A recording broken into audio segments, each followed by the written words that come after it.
coeditado o cofinanciado por la Concejalía, por el Ayuntamiento de Molina, la Concejalía de Participación Ciudadana, que está estructurado en monográficos de diversos autores y en el que han participado muchos o algunos de los que esta tarde estamos en esta sesión. Está Yves Cabán, está como coordinadores Pepe Molina, está José Manuel Mayor, que son los coordinadores, pero también han participado otros autores que también con los que contamos esta tarde y que ahora Yves les presentará y le dará también la palabra. Entre esos autores también contamos con nuestra alcaldesa, con Esther Clavero, que ha participado en este libro con uno de los monográficos. La estructura que vamos a llevar va a ser primero una presentación que va a hacer nuestra alcaldesa, después pasaremos la palabra a Yves Cabán, que moderará un coloquio con los coordinadores del libro, y después Yves le irá dando palabras a otros autores del mismo libro. Bueno, pues yo ya no intervengo más. Alcaldesa, cuando usted quiera, pues tiene la palabra. Muchas gracias, Shao, y muy bienvenidos a todos. Es un placer veros por aquí, a muchos, Yves. Hace mucho tiempo que no nos vemos y es un placer y un lujo tenerte entre nosotros. Yo creo que estos medios al final nos están poniendo la oportunidad, o esta crisis sanitaria nos está dando la oportunidad de poder poner en marcha procesos como este, procesos formativos, procesos de debate, de reflexión, y creo que es algo importante y a lo que no le hemos dedicado tiempo. Y este marco, este ciclo de conferencias telemáticas post-COVID 2019, que además tiene el nombre de Afrontar el futuro de las ciudades en claves de participación ciudadana, no lo organiza solamente la Concejalía de Participación Ciudadana, y creo que destacar esto es importante, como decía la semana pasada, sino que lo hacemos en colaboración con la propia ciudadanía, que es quien impulsa desde el grupo promotor esta iniciativa, y por supuesto también y siempre junto a la Cátedra de Innovación y Participación Ciudadana de la Universidad de Murcia y de la Universidad Politécnica de Cartagena.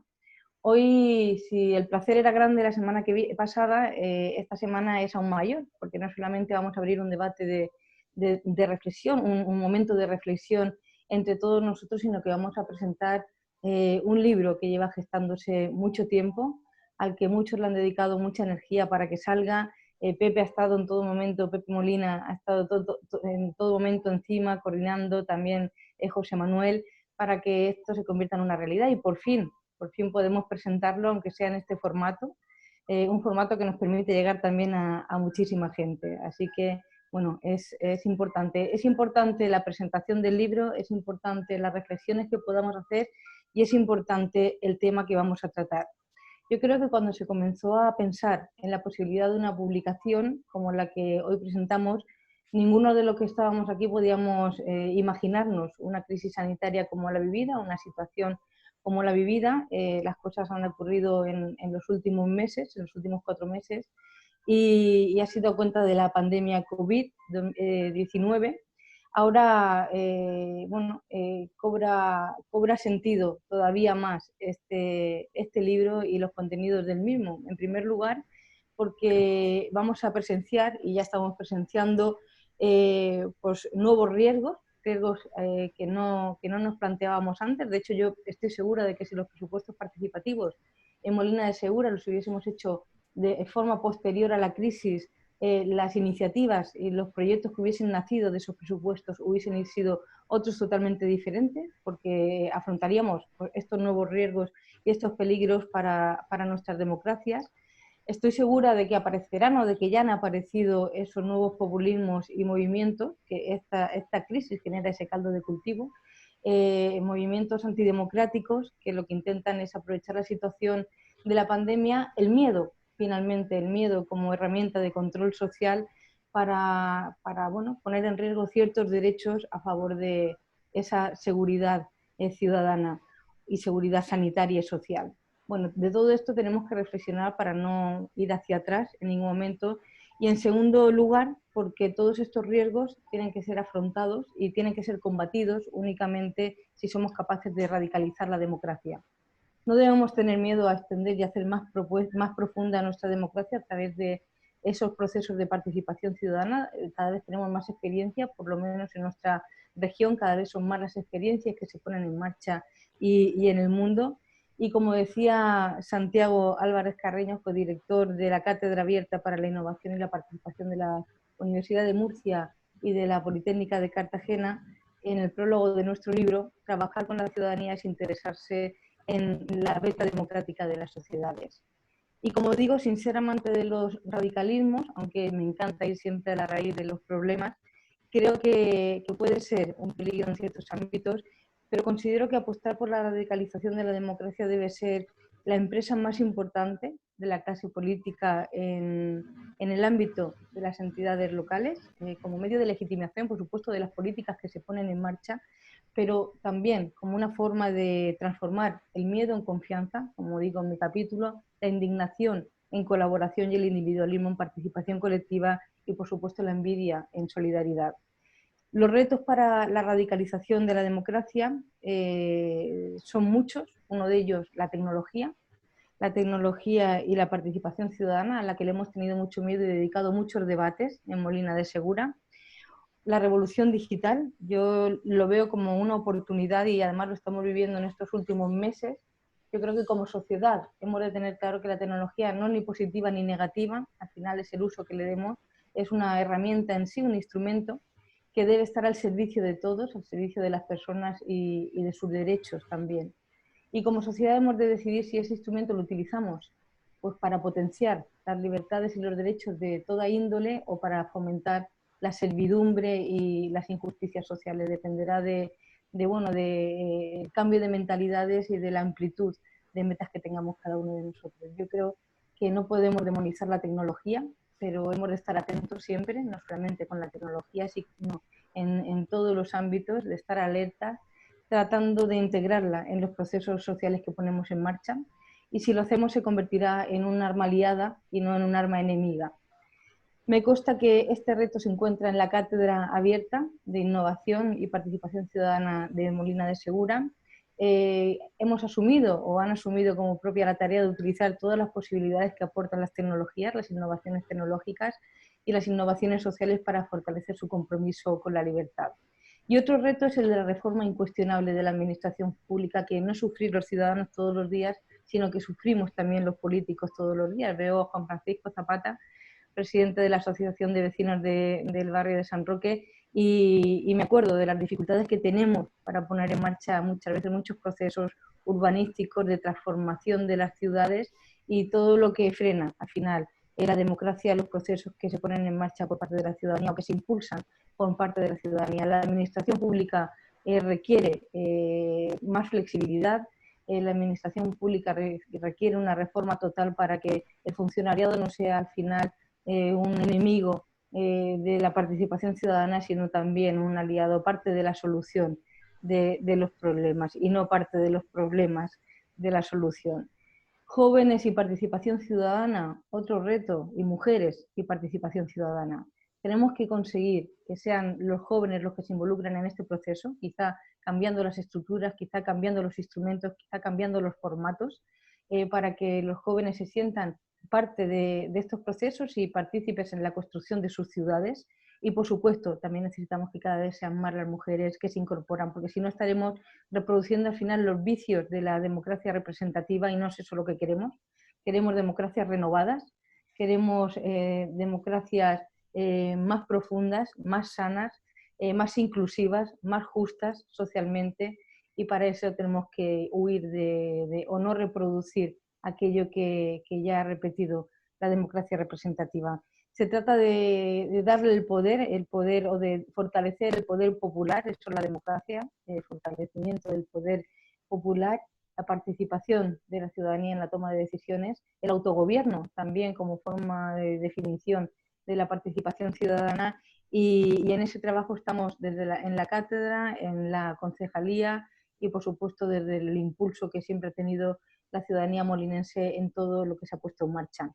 Veo a muchos impulsores de la participación ciudadana en el ámbito sanitario, Mario Soler, en el ámbito de la educación, en todos los ámbitos. Al final yo creo que no solamente nuestra participación debe ser territorial, que creo que también ha sido uno de los errores no, de las herencias quizá, de otras épocas, de otros años, de otras décadas, y tenemos que empezar, dada que la población se preocupa por cuestiones monotemáticas muchas veces y se mueve por cuestiones temáticas, debemos comenzar a hacer la participación ciudadana también, o de la participación ciudadana también, una cuestión sectorial, no solamente territorial. Y aquí tenemos mucho análisis que haremos en Molina de Segura, afortunadamente, este próximo año. El análisis del territorio también, veo a nuestros dinamizadores que se preocupan del territorio, que están en las juntas de zona, pero que muchas veces bueno, es frustrante o es desmoralizante ver que no podemos movilizar a tanta ciudadanía como pretendemos quizá. Si nos moviéramos por temáticas más que por territorios, pues la movilización sería mucho mayor. Bueno, todas estas cuestiones son las que tenemos que analizar, y todas estas cuestiones son, y muchas más, las distintas perspectivas desde las que se trata la participación ciudadana en este libro, en este trabajo que hoy presentamos en público por primera vez. Estoy segura de que en el coloquio que tendremos a continuación irán saliendo todos estos temas y los iremos discutiendo además. Por eso no me voy a dilatar más en mi intervención, para dar paso a Yves Cabanes, para que sea quien conduzca el coloquio, el debate y las reflexiones que llevemos a cabo esta tarde. Muchas gracias.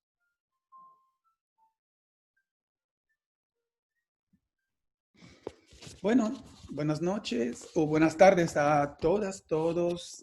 Esther, muchas gracias y un gusto verte aquí, y también a muchos y muchas que están. Bien, en esta pequeña introducción dividiría en dos cosas, ¿no? Una primera pregunta que nos hacíamos sobre los principales aportes del libro, en qué es relativamente único. Y después estaría ilustrando esto con ideas claves de 3 de los capítulos, ¿no? Nos dividimos entre todos, que fue un poco el juego de esta noche.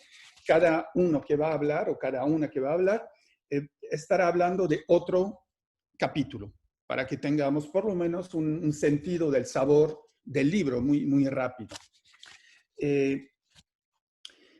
Diría 5 cosas que a mí se me hacen particularmente interesantes de este libro. El primero es que existen muy pocos libros. En los 10 últimos años, si ven sobre presupuestos participativos, son relativamente pocos. Sí hay producción institucional de ciudades, de instituciones, pero muy poco como con Tirant lo Blanc. Y creo que esto es original. Y hay que marcarlo. No hay muchos que están tomando esta dirección. Así que gracias, Tirant lo Blanc, por tener esa perspectiva. El segundo es que existen aún menos libros colectivos en castellano. Y esto, de mi punto de vista, si ven la historia de los presupuestos participativos, muchos de los autores castellanos escriben en idioma inglés, se escribe sobre experiencias latinoamericanas, españolas, portuguesas, con autores no hispanos, lo cual está bien en sí, pero nos falta realmente desde la perspectiva del idioma, pero hay atrás del idioma de teorías, de conceptos, de palabras, de léxicos, de forma de comunicación, de cosas que son muy difíciles, la verdad, de poder expresarse en inglés, por ejemplo, o en otros idiomas. Así que esto es, de mi punto de vista, un segundo elemento interesante. El tercero es que es un libro realmente una producción social del conocimiento, en el sentido de que los 15 capítulos son más de 20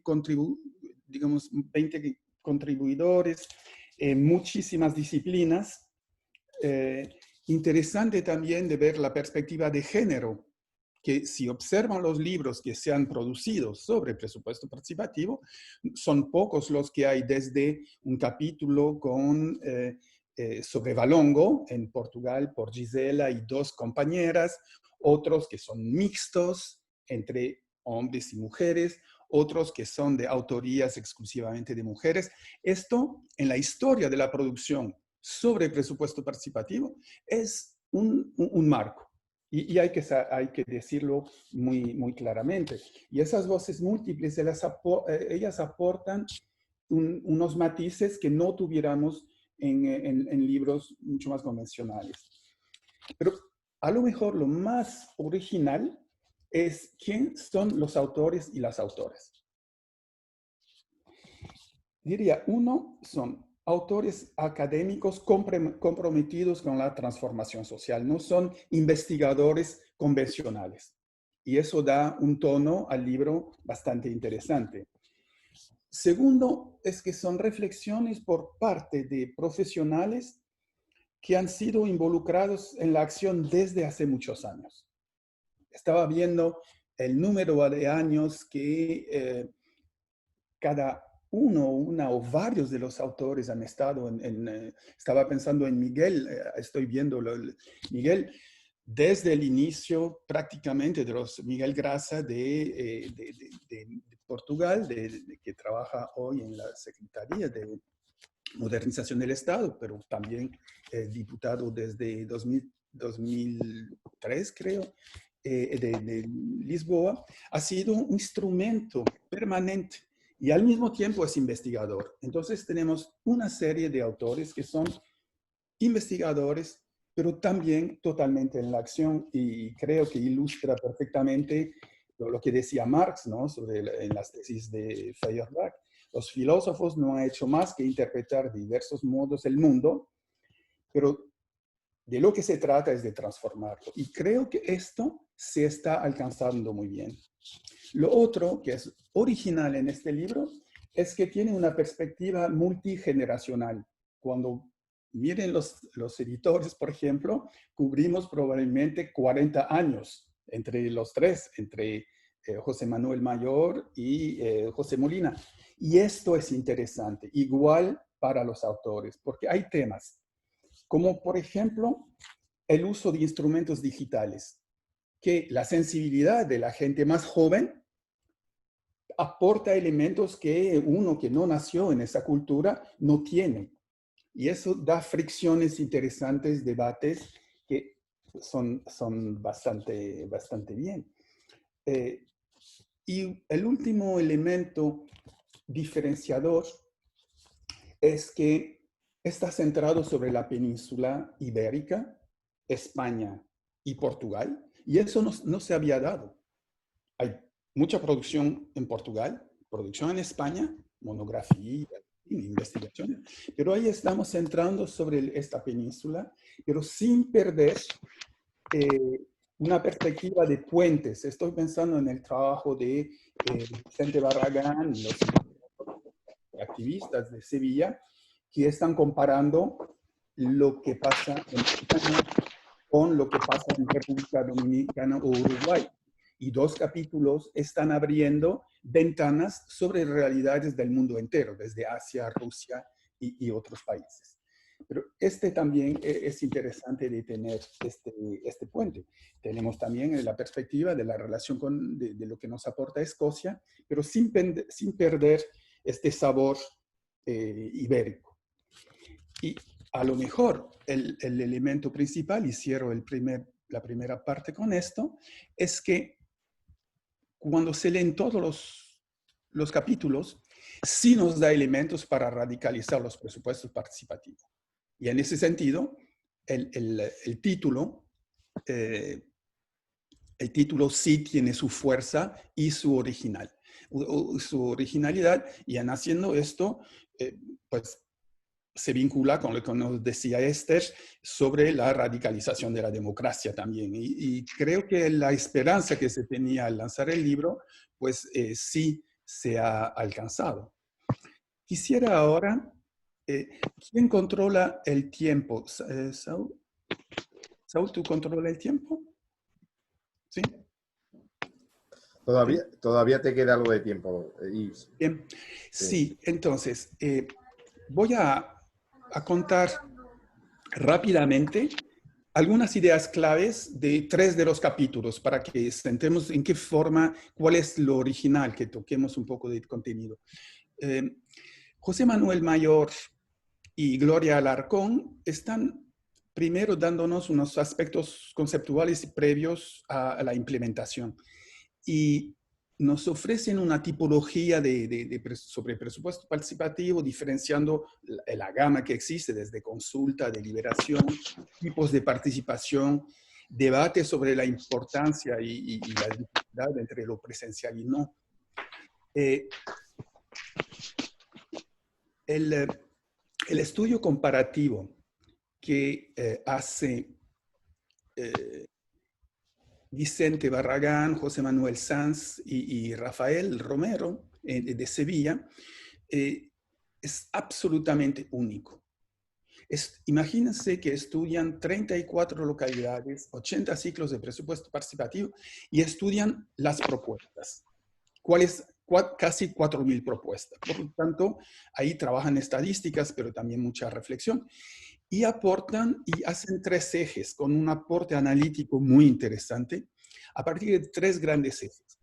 Van viendo las propuestas que están apuntando a la calidad de vida, habitabilidad, calidad de vida social, calidad del medioambiental, capacidad de impacto social y económico a partir del análisis de cuáles son los equipamientos, pero el último, que poco se ha trabajado, por lo que yo sé, son los cambios y avances en la cultura política. ¿Será que las propuestas son totalmente inmediatistas o hay algunas que amplían y profundizan la democracia y la vida política y social en distintos niveles? Y eso es único. Y eso lo han hecho a partir sobre tres países, como decía. Otro capítulo que me tocó observar es el análisis que hace José Antonio Cano Díaz, José Manuel Mayor Balsas y José Molina Molina, sobre el análisis del presupuesto participativo de Molina de Segura. Un buen ejemplo de un trabajo que llamo de profesionales reflexivos, al mismo tiempo que vienen del movimiento social, vienen de la academia, pero también activos dentro. Y creo que las ideas centrales aquí, que hace que Molina es muy interesante, es que es un proceso de abajo a arriba. La Federación Interbarrios ha sido motor. Y eso claramente es un modo de radicalizar. Creo que es muy, muy vital. Lo otro es que nos están demostrando que el número de votantes aumenta presencial y continúa siendo bien superior al de los votos online. Ese sistema híbrido es bastante bien. Pero lo fino que nos están aportando es que demuestra lo que poco se trabaja, y yo creo mucho en la importancia de esto, es que cuando analizan 3 años, estamos viendo que hay una baja proporción finalmente que está participando los 3 años y votando los 3 años. Y eso es lo que hay que ver. Cambia completamente el porcentaje. Si van sumando en los 3 años, ya no estamos con 4.000, estamos con casi 8.000 personas que han participado 1 vez, 2 veces o 3 veces. Y eso representa 13% de la población de Molina en edad de votar que ha participado. Es un número elevado, es un éxito, pero que solo se hace por la buena investigación que hicieron. Ahora bien, ¿cuáles son las contribuciones del libro o de algunos de los capítulos en relación a la radicalización de la democracia? Pues, si vamos al primero, es sobre los conceptos, probablemente el concepto de autorreglamento como divisor de aguas, la gente decide que tiene una capacidad instituyente, lo sublinean, y además de los indicadores de calidad de la participación portugueses, ¿no? Promovidos por la RAP, y Gisela, tenemos la suerte de tenerla, es secretaria técnica de la red de gobiernos locales portugueses participativos, y han hecho algo que es muy interesante y descrito en el libro, que es los indicadores de buen proceso, de calidad de procesos participativos. Les invito a que lo vean, tiempo corto, pero lo que a mí se me hizo muy interesante son los aportes que nos hacen desde Molina, desde todo el tejido, de 6 indicadores a más. Y uno que me parece para la radicalización extremadamente interesante es que no es apolítico, pero suprapartidario. Y esto es ser político, pero en el buen sentido. y el acuerdo de todos los grupos políticos, casi todos, ¿no? Vox no votó, de respetar el procedimiento, está en el corazón de algo. Y insisten sobre que los partidos políticos, cuando se apropian del proceso, lo bloquean. Y creo que evitar el secuestro político, lo que llamo piratería política, es algo interesante para radicalizar.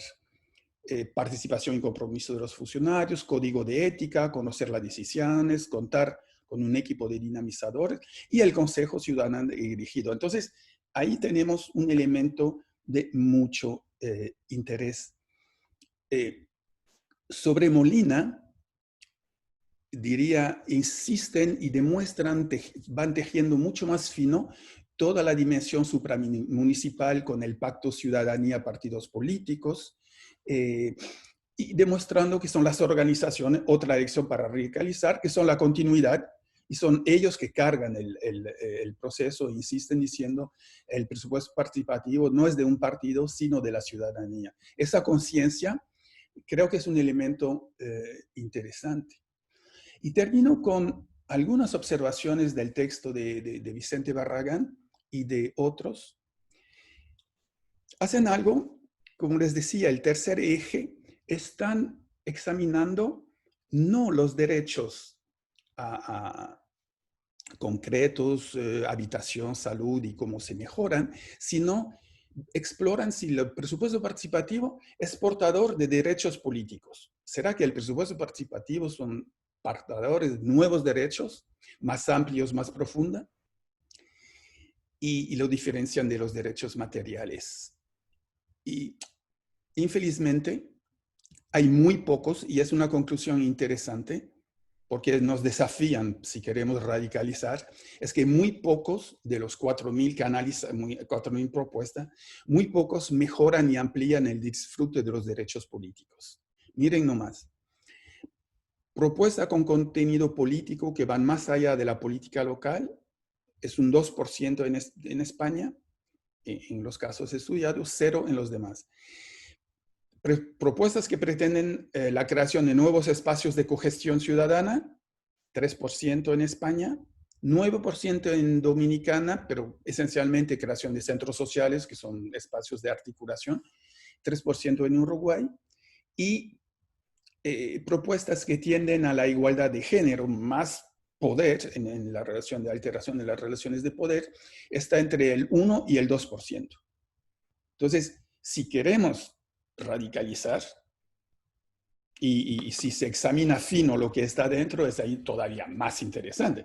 Si queremos radicalizar, ya hay que entender que hemos avanzado probablemente en los derechos materiales con el presupuesto participativo, pero lo que sí falta es ampliar para el disfrute de los derechos políticos. Y esto creo que es el tipo de aporte único que no se había hecho tan bien, ¿no? Y con bases muy amplias. Termino aquí y ahora creo que el próximo en hablar sería José Molina, ¿no es cierto?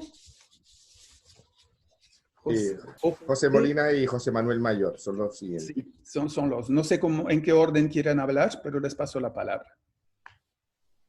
Vale, pues empiezo yo, por ejemplo, que lo tengo aquí activado, que lo tengo activado el micro. Bueno, pues muchas gracias. Pues creo que es que ofrece o aporta una visión global, ¿no? Desde diversas perspectivas, por lo que el lector pues, puede hacerse una idea clara, ¿no? De lo que suponen este tipo de procesos en diferentes ámbitos. En primer lugar, se aborda, ¿no? La temática desde diferentes niveles de gobierno o niveles institucionales. Pues se parte del nivel municipal, donde se trata sobre diversas experiencias como la de Molina, la de Sevilla o la de Lisboa. Se trata también en el ámbito supramunicipal, al analizar las experiencias de la comunidad autónoma de la región de Murcia o de la propia Universidad de Murcia. Se recoge la experiencia del Programa de Apoyo Nacional del Gobierno de Escocia y se analizan pues, también una serie de experiencias, ¿no? En Uruguay, República Dominicana, Rusia y en el este de Asia, entre otras, ¿no?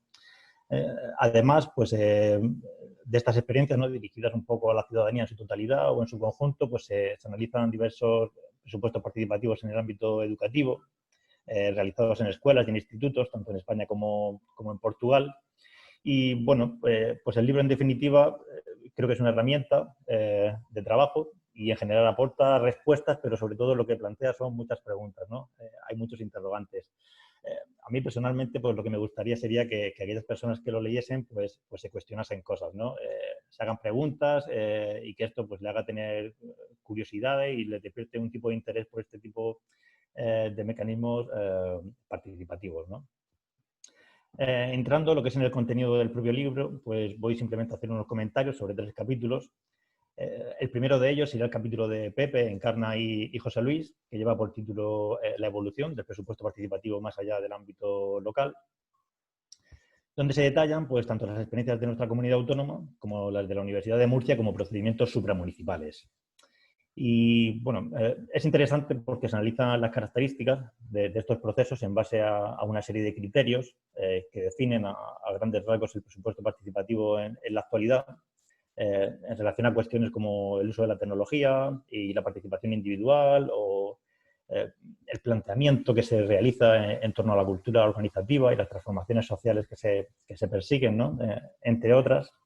Y bueno, el hecho de recoger, ¿no?, detalladamente la experiencia de nuestra comunidad autónoma, pionera y única en la actualidad en España, pues aporta una gran riqueza, ¿no?, en la información del proceso en sí.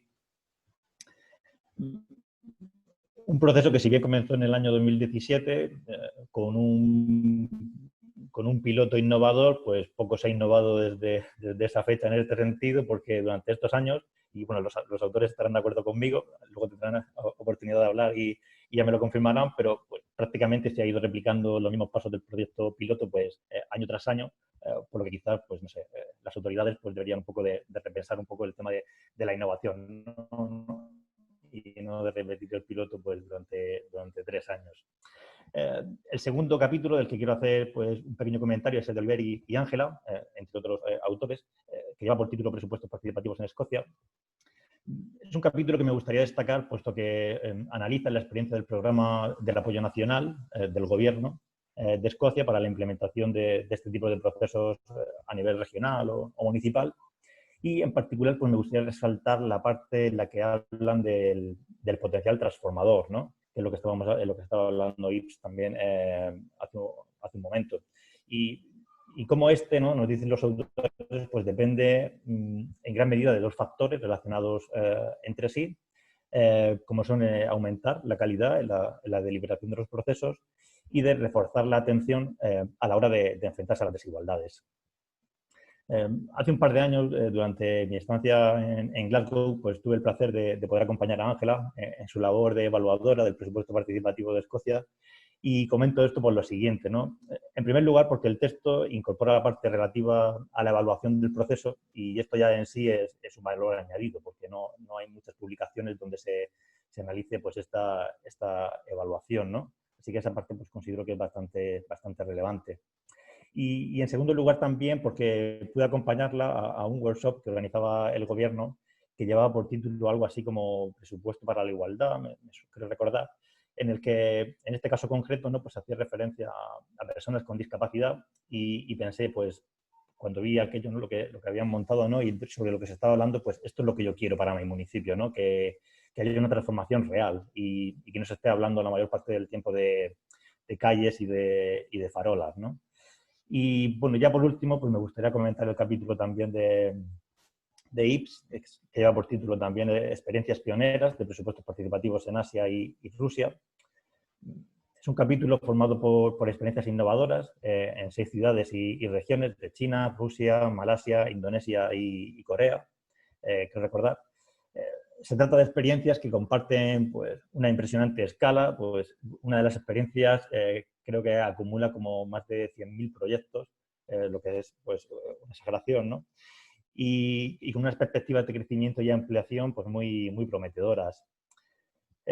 Son también, ¿no?, experiencias que resaltan la importancia de la relación de determinados objetivos de desarrollo sostenible con el presupuesto participativo, como son el ODS número 5, ¿no?, igualdad de género, o el 10, reducción de las desigualdades, ya sean sociales o espaciales, o el 11, ciudades y comunidades sostenibles. Y también IPS pues, hace mención, ¿no?, a lo que es la capacidad que los presupuestos participativos tienen para la transformación de las ciudades rusas y asiáticas, y pues, nos habla de una serie de retos o desafíos para el futuro, donde pues, me quedo con 4. ¿Vale? El primero, nos comenta, pues, es incrementar el poder de decisión de la ciudadanía. El segundo sería la necesidad de tener un compromiso político fuerte a largo plazo, pero al mismo tiempo que estos procesos pues, sean independientes, ¿no?, de estos mismos políticos, que también se ha comentado antes. La importancia también de las organizaciones no gubernamentales, de las universidades y de centros de investigación fuertes e independientes. Y sobre todo, y una vez más, pues la necesidad de elevar, ¿no?, de forma significativa pues, los recursos destinados al presupuesto participativo. Pues se innova y se mejora mucho el tema relacionado con la participación, con la parte participativa del presupuesto participativo, pero el tema presupuestario, pues al final pues, se está debatiendo sobre cantidades que siempre podrían mejorarse, ¿no?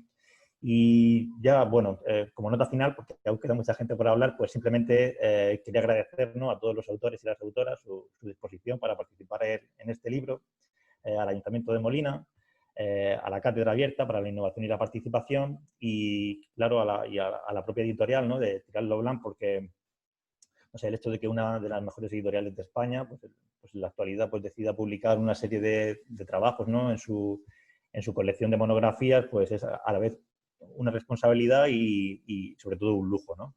Y nada más. Mi agradecimiento para todos ellos y muchas gracias.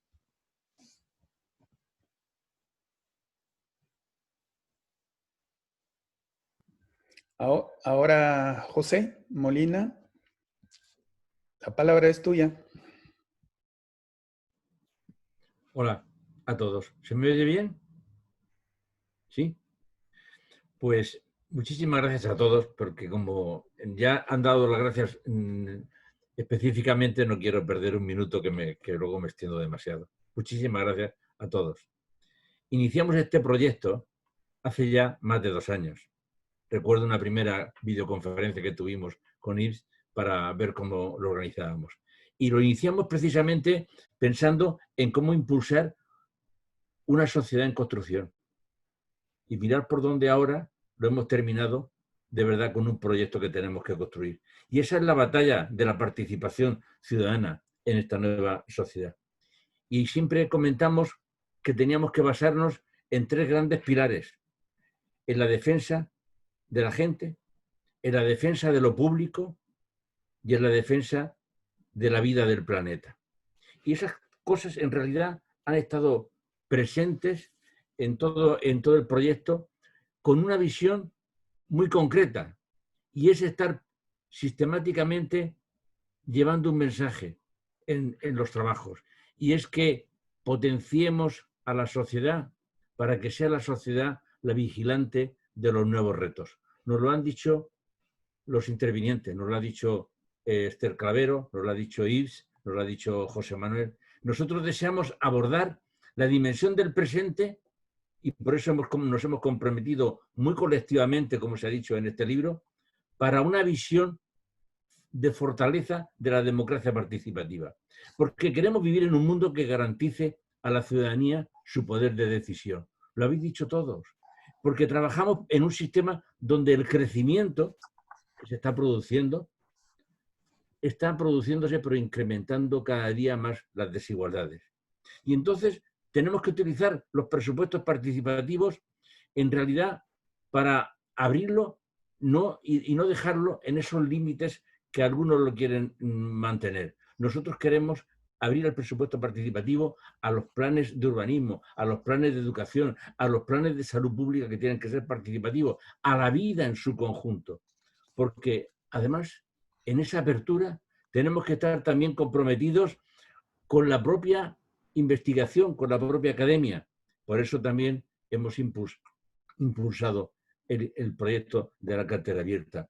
Tenemos que hacer que la investigación para el desarrollo conjunto de esas ciudades que queremos transformar sea algo sólido y que realmente llegue a las instituciones. Nosotros no podemos trabajar en un presupuesto participativo y quedarnos muy en la calle. Tenemos que exigir que las instituciones se abran. tienen que ser gobiernos abiertos el que puedan recibir las aportaciones de esa ciudadanía. Y eso lo tenemos que hacer desde una consistencia, porque el presupuesto participativo no es un asalto al presupuesto. El presupuesto participativo es un compromiso fuerte con una nueva cultura. Y esa nueva cultura la tenemos que llevar muy directamente. Y esas nuevas ideas de consolidación en los presupuestos participativos es lo que fundamentalmente hemos ido intentando fortalecer en todo este trabajo. Y hay una cosa que me preocupa mucho y que en realidad hemos tocado de pasada, y es que el presupuesto participativo también hay que llevarlo a la economía productiva. La participación ciudadana hay que llevarla también a la empresa, porque si no llevamos la participación ciudadana a los proyectos empresariales, será muy difícil poder llevar que realmente se reconozca aquellas situaciones en donde la empresa no se está comportando bien, ni con la sociedad, ni con el consumidor, ni con sus trabajadores, ni con el medio ambiente. Y por ello nos tenemos que preguntar, ¿cómo nos comprometemos en esa lucha? Porque los presupuestos participativos, si queremos radicalizarlos en esa transformación, la pregunta también que nos hemos hecho ha sido ¿cómo luchamos? ¿Y contra quién luchamos? Pues luchamos contra las desigualdades. Nosotros desde los presupuestos participativos luchamos contra las desigualdades. Y las desigualdades las tenemos desde el consumo, porque hay quien no puede consumir y tiene que hacer colas para comer, desde la sanidad, porque hay quien hace listas de espera que se muere en las listas de espera, desde el trabajo, porque no sabemos dividirlo para hacer un trabajo para todos, desde la movilidad, porque en realidad estamos haciendo un disparate en la movilidad y en todos los servicios públicos. Nosotros queremos que precisamente en eso se produzca ese afianzamiento del compromiso colectivo. Y luego además también hay una pregunta que siempre me he hecho. Los presupuestos participativos, ¿por qué van a luchar por las desigualdades? Porque no conozco ningún proyecto de presupuestos participativos, por lo menos yo no lo conozco, que se haya hecho en un barrio o en una urbanización de súper ricos. El presupuesto participativo, y ya paso directamente al capítulo primero que tan maravillosamente nos ha dejado escrito Esther Clavero, el presupuesto participativo nos lo plantea ella como una especie de rompecabezas para poder determinar precisamente cuáles son los elementos que tenemos que mover para componer nuestra sociedad. Y el primer rompecabezas que ella, la cara de ese cubo de ese rompecabezas es que no permanezca oculta la desigualdad. La desigualdad tiene que estar siempre presente para verla bien, porque es contra lo que tenemos que luchar. Porque los presupuestos participativos, nos dice ella en el libro, tienen una especial sensibilidad para tenerlos que sentir. Ella nos habla de ese olfato por la solidaridad, de que los presupuestos participativos nos tienen que llevar al mundo de los sentidos.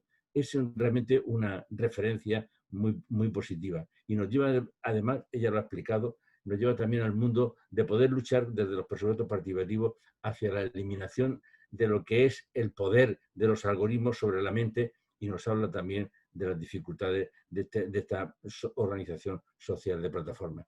Es una sensibilidad para democratizar el gasto público, nos dice ella.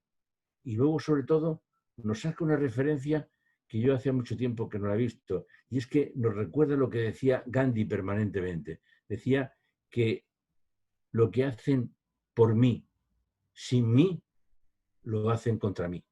¿Cuántas cosas nos hacen por nosotros, sin nosotros, queriéndonos vender que eran para nosotros? Pues eso nos lo tenemos que transformar en esa cultura, porque ella nos ha hablado, y cuando nos ha dicho de transformar el miedo en confianza, en colaboración, eliminar el individualismo en la participación, y sobre todo nos decía, lo ha dicho ella recientemente, ahora cuando ha hablado, cambiar la envidia por la solidaridad. Pues gracias por esas buenas ideas. Y nos lleva de la mano también a la revolución tecnológica que ha hecho referencia. Y nos dice una cosa, son multiplicadores para que la humanidad aumente. Y dice que son prótesis. Es verdad, las prótesis las tenemos que adaptar para que funcionen mejor. Nos dice que es la hora de la empatía y que es la gestora para la ciudadanía. Y que es el momento de formar y de eliminar aquello que tenemos y que no vale. Que el presupuesto participativo tiene que ser también ese debate para quitar aquellas cosas que realmente que no funcionan. Y nos habla de la buena gobernanza.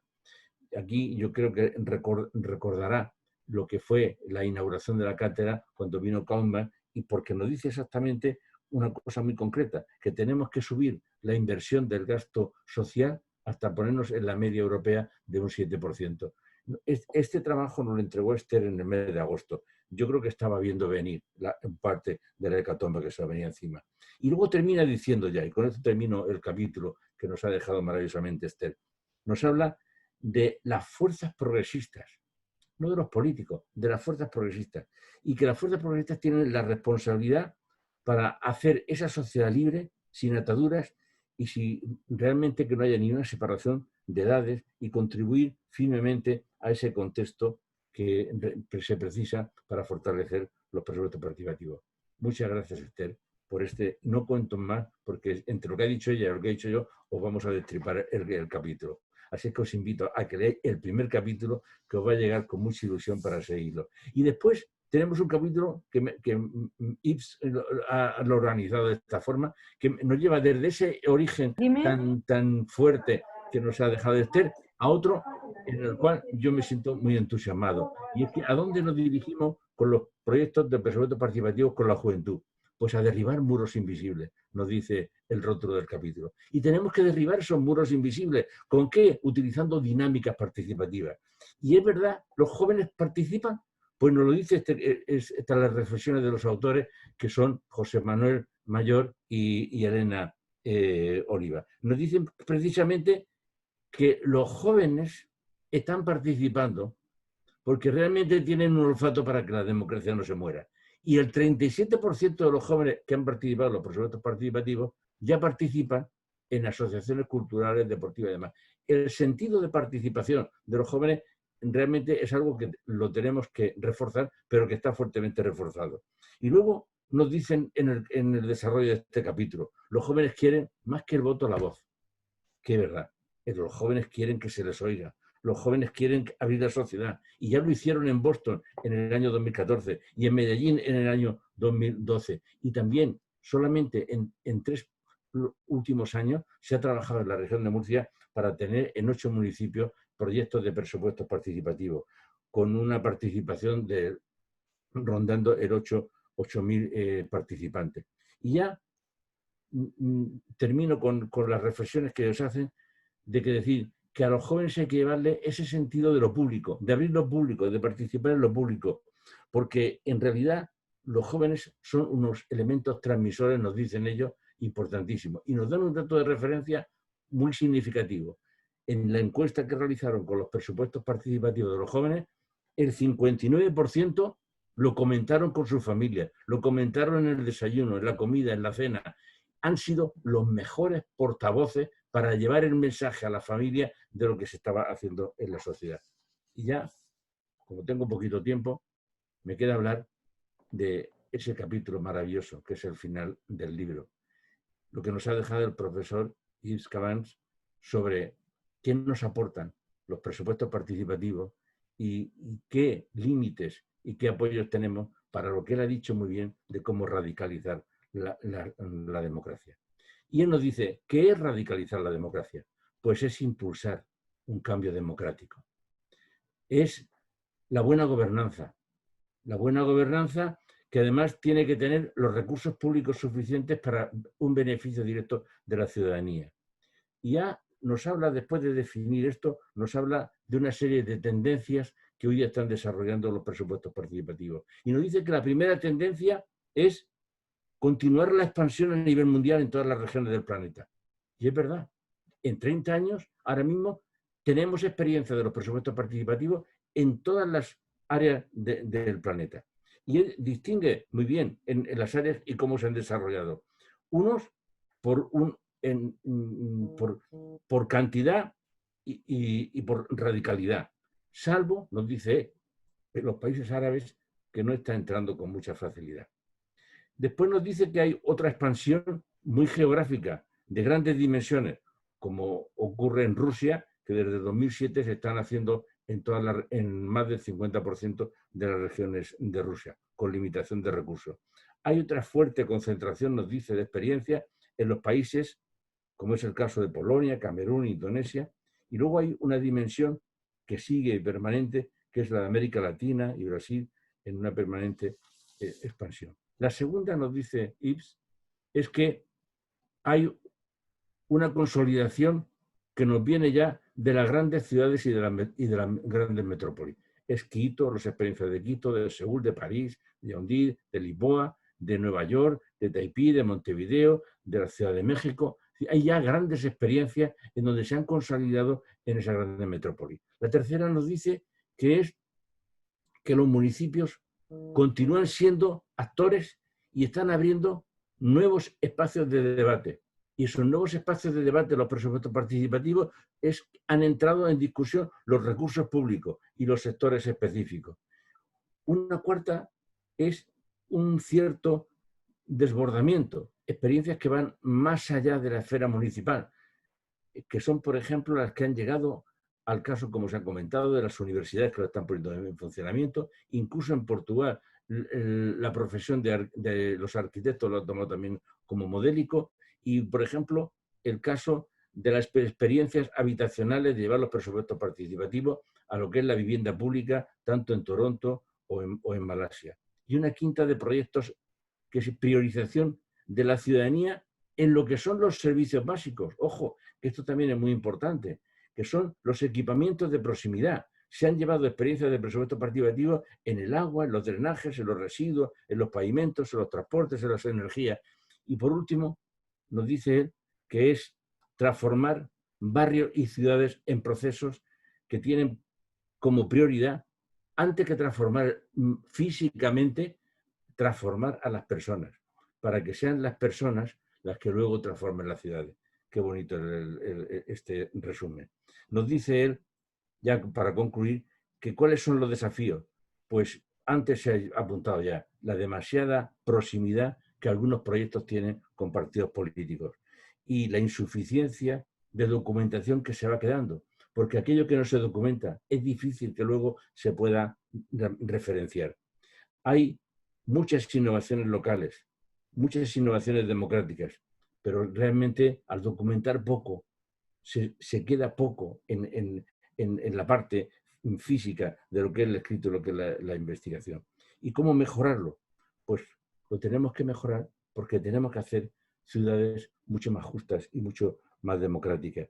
Y hay que impedir la volatilidad. Hay que impedir la volatilidad porque hay muchas experiencias que se han iniciado y se han perdido. Y él ya nos deja una reflexión final que yo la quiero dejar como un elemento de resumen de todo lo que el libro representa. Dice Ives que los presupuestos participativos son la mayor innovación democrática frente a un retroceso democrático. Pensemos esto, porque los presupuestos participativos son precisamente ese elemento de fuerza para que ese retroceso democrático que tememos que se pueda producir pueda recuperar la energía que le falta. Bueno, pues yo ya he terminado mi resumen de todos estos 3 capítulos. Muchas gracias. Bueno. Ives, un momento. Para poder acabar a las 9, a las 21:10 y poder dar un poco de tiempo a los participantes en intervenir también, pues nos quedan 30 minutos para poder para que intervengan el resto de invitados. Gracias. Sí, bueno, entonces, la verdad vamos a tener ahora, tenemos la suerte de tener 4 presentaciones y hablaría. La primera que va a hablar es Gisela Barbosa, que viene de la Cámara Municipal de Valongo y que escribió su texto, una reflexión sobre la experiencia única de Valongo, con 2 otras compañeras, Andrea Mateus y Carolina Jasmine. Escucharíamos después a Oliver Escobar, de la Universidad de Edimburgo y de Works Scotland, y también a Ángela O'Hagan, que se presentó de otra universidad, de la Universidad de Glasgow. Y para terminar, daríamos la la palabra a Miguel Silva Grasa, que además de trabajar en el gobierno, es también investigador del Centro de Investigación y del Territorio de Transporte y Medio Ambiente de la Universidad de Coimbra. Tendríamos esas cuatro voces. Lo que propusimos es de tener 2 rondas, pero podíamos perder tiempo. A partir de les invitamos a cada una a hablar de 3 cosas. Una, ¿cuáles son las ideas claves de su capítulo? Insistiendo en las conclusiones. ¿Qué es lo nuevo? ¿Qué es lo que aportan que no está en otros libros? Y la segunda es contribución del libro. Leyeron otro capítulo que nos van a comentar y en qué... cuáles son los aportes nuevamente para radicalizar la democracia, ¿no? Y terminarían con la pregunta, ¿cuáles son los obstáculos para radicalizar la democracia con el presupuesto participativo? Sea en Valongo, en Lisboa o en la experiencia de Escocia. Es un desafío hacer esto en 30 minutos. Por favor, Saúl nos ayuda a controlar el tiempo, lo cual quiere decir que tienen, creo que ya les mandamos el tiempo, pero sean justo con el tiempo, si no, no vamos a tener comentarios de nadie. Gracias y paso la palabra a Gisela. Un excelente, leí todos los capítulos y debo decir que es un lujo, más allá de lo que nos van a decir, y les invito a que los lean realmente. Gisela, la palabra es tuya. Gisela está silenciada. Tienes que... Gisela, ten que... Perfecto. Ya está. Ahora, buenas tardes a todos los presentes. Como dije, soy parte del equipo municipal de Valongo que participó honrosamente en este proyecto con mis colegas Carolina Jasmins y Andrea Mateus, escribiendo el capítulo El presupuesto participativo juvenil de Valongo.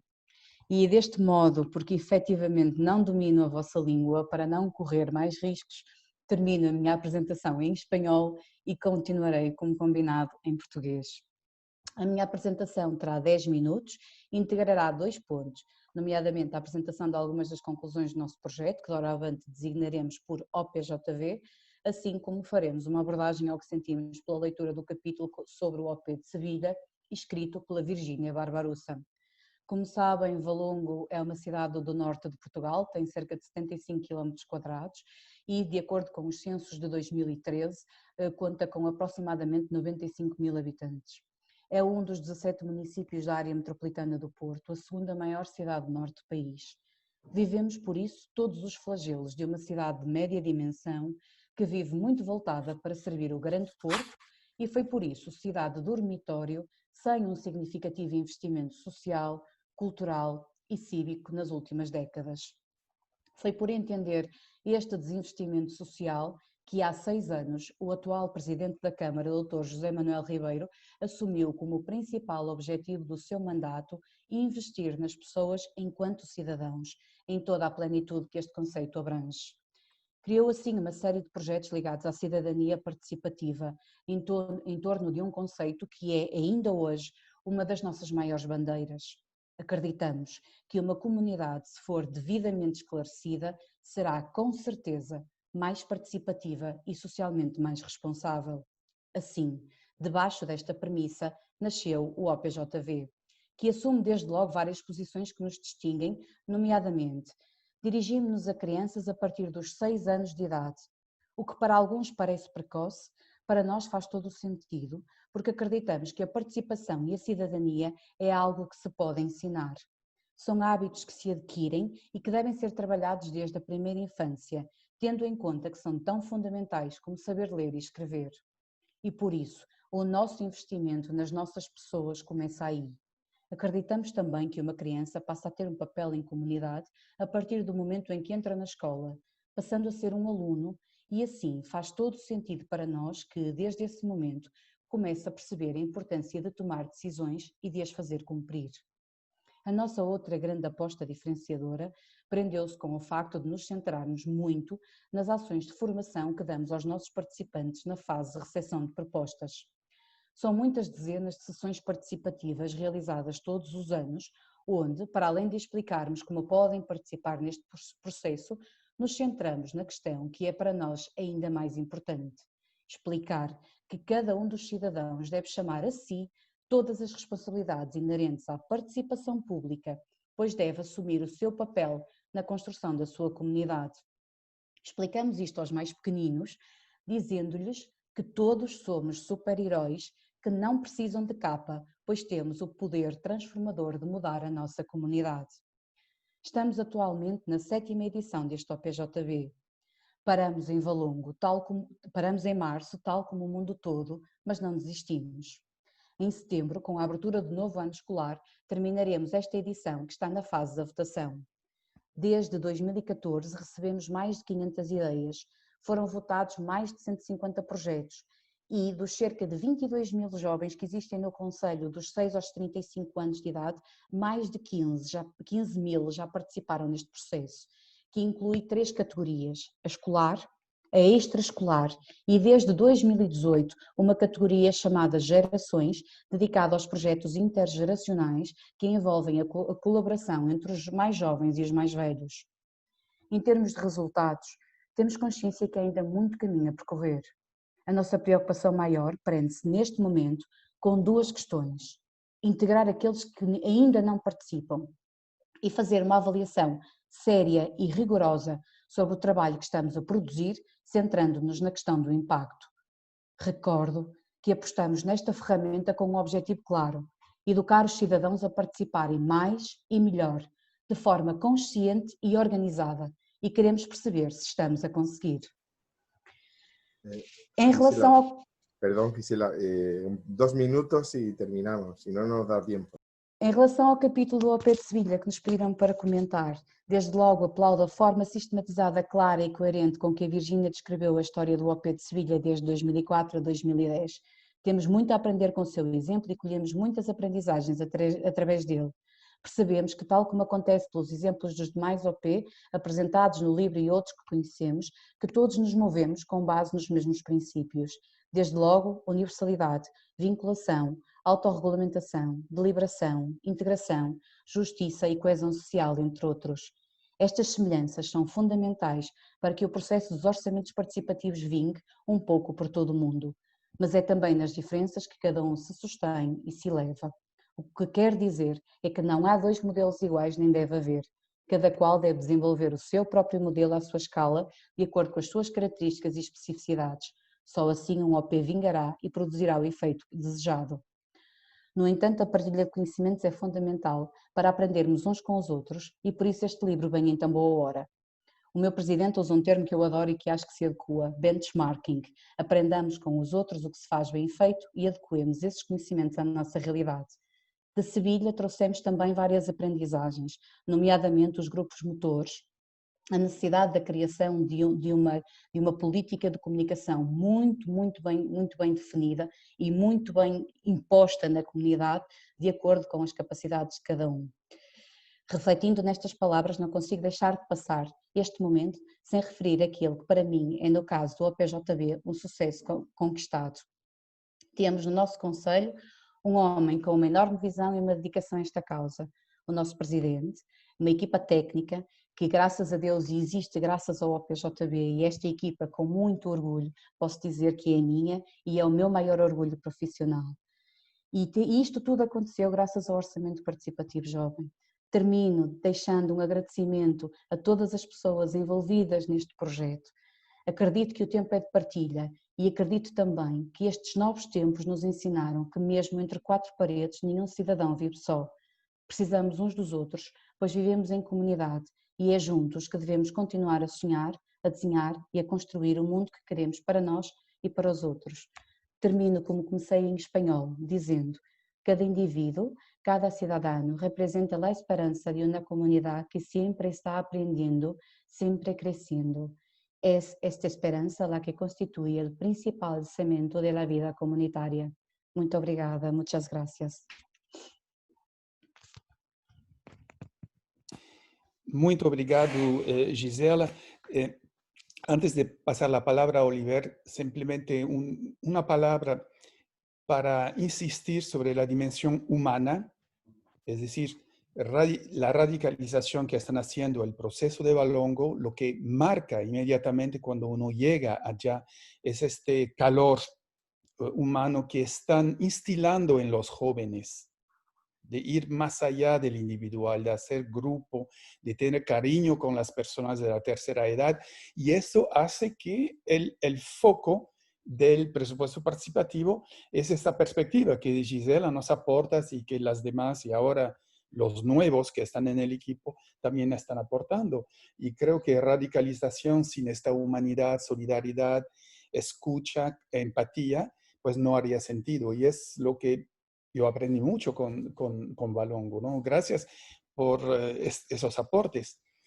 Oliver, ahora sí, la palabra es tuya. Tienes, creo, una particularidad, es que además de ser profesor titular de políticas públicas, también eres de o Asturias o Galicia o alguna parte que seguramente vamos a reconocer con tu acento. Oliver, la palabra es tuya. Gracias. Sí, mi acento ya es una mezcla rara, gallego, escocés, con una mezcla un poco de todo. Muchas gracias. Voy a tomar un poquito tiempo simplemente para apuntar, bueno, añadir un par de notas sobre nuestro capítulo como invitación para que lo lean. Pero debo empezar, lógicamente hubiera sido genial estar en Murcia. A ver, todavía tenemos esperanza, nosotros vamos a Galicia con regularidad y hay esperanza, a ver si en agosto, si abren los 3 países que tenemos que cruzar, pues nos pasaremos. A mí es una cosa paradójica, porque yo me vine a Escocia en el 2005 y ese era un momento también de muchos cambios en España y en Portugal también. Y yo creo que me he perdido la ola de innovación democrática en la península ibérica y me ha tocado pues aprender y ver las prácticas y las ideas como se han desarrollado en el Reino Unido y principalmente en Escocia, que es donde estoy basado. Entonces el capítulo es una revisión. En Escocia los presupuestos participativos llegaron tarde en el sentido de que fueron parte de la tercera ola, ¿no? Que hablan Yves y otros. Y la tercera ola, pues ya eran los que, claro, Escocia no siguió el camino de Inglaterra en los años 2000 y pico, en la primera década. Escocia esperó a la segunda década del siglo para empezar con los presupuestos participativos de manera seria. Ya tenemos evaluaciones como la que Ángela ha hecho para el gobierno escocés, y Ángela os saludará ahora un momento también. Y entonces en este capítulo lo que hemos hecho es juntar un grupo de gente que ha estado envuelta en la expansión de los presupuestos participativos, en la institucionalización, en avanzar el aprendizaje que se tiene que hacer para reconstruir las administraciones públicas de manera que estén preparadas para la innovación democrática y para fortalecerse a través de estos nuevos procesos. Y después también con atención a desarrollos de profesionalización, ¿no? De organizadores y nuevas habilidades y un repertorio nuevo de habilidades para los servidores públicos, ¿no? Porque una democracia más participativa requiere nuevos modelos y nuevos roles profesionales, y son comunidades prácticas que están empezando a emerger, pero estamos en las primeras fases de ese desarrollo. Entonces Escocia en ese sentido ha acelerado muy rápidamente. En el año 2010-2011 habría unos 10 o 12 presupuestos participativos, y ahora ya hemos tenido por lo menos unos 300 presupuestos participativos, y con apoyo del gobierno escocés, pero también con el compromiso de los gobiernos locales, hasta el punto que ahora Escocia se halla en un momento en el que hay un acuerdo entre el gobierno nacional y los gobiernos locales para que cuando llegue el año 2021 todas las autoridades locales utilizarán por lo menos un 1%, y es un punto de entrada, en ese sentido, para empezar, un 1% de los presupuestos locales tienen que ser dirigidos a través de los presupuestos participativos. Y esto en Escocia, en el contexto de los últimos 10 años, es importante porque aunque es un gesto pequeño, forma parte de una serie de reformas y hay gente que está muy optimista sobre estas reformas y creen que estamos en una era de la multiplicación y de la profundización de la democracia participativa, y luego hay gente, observadores críticos que lógicamente se dan cuenta que, como siempre, estos son procesos complicados en los cuales si son procesos que tratan de transformar las realidades de las comunidades y de las autoridades públicas, pues son procesos que son un desafío generacional, algo en lo que vamos a tener que trabajar. Estamos en las primeras generaciones de esta nueva ola de innovación democrática. Aunque los presupuestos ya lleven 30 años, muchos de los otros procesos que están proliferando, deliberativos, en el mundo digital, la esfera de lo digital, estamos ya en un punto en el que tenemos que tener en cuenta que estamos construyendo las protoinstituciones del futuro, y ese es un trabajo que es un gran desafío tanto para la gente que lo organiza como para la gente que lo estudia y la gente que construye nuevos espacios dentro de las instituciones para experimentar y avanzar la democracia. Y con eso termino, porque para mí ese es el punto fundamental, es que estamos, como Yves y otros han apuntado, estamos en una recesión democrática. Tenemos datos de los últimos 10 años donde hay una reducción de la satisfacción con la democracia y para mí es una crisis con dos cabezas. Es una crisis de legitimidad y una crisis de capacidad. Y esas dos se retroalimentan, porque cuando tienes capacidad para actuar sobre problemas públicos, pues ganas legitimidad.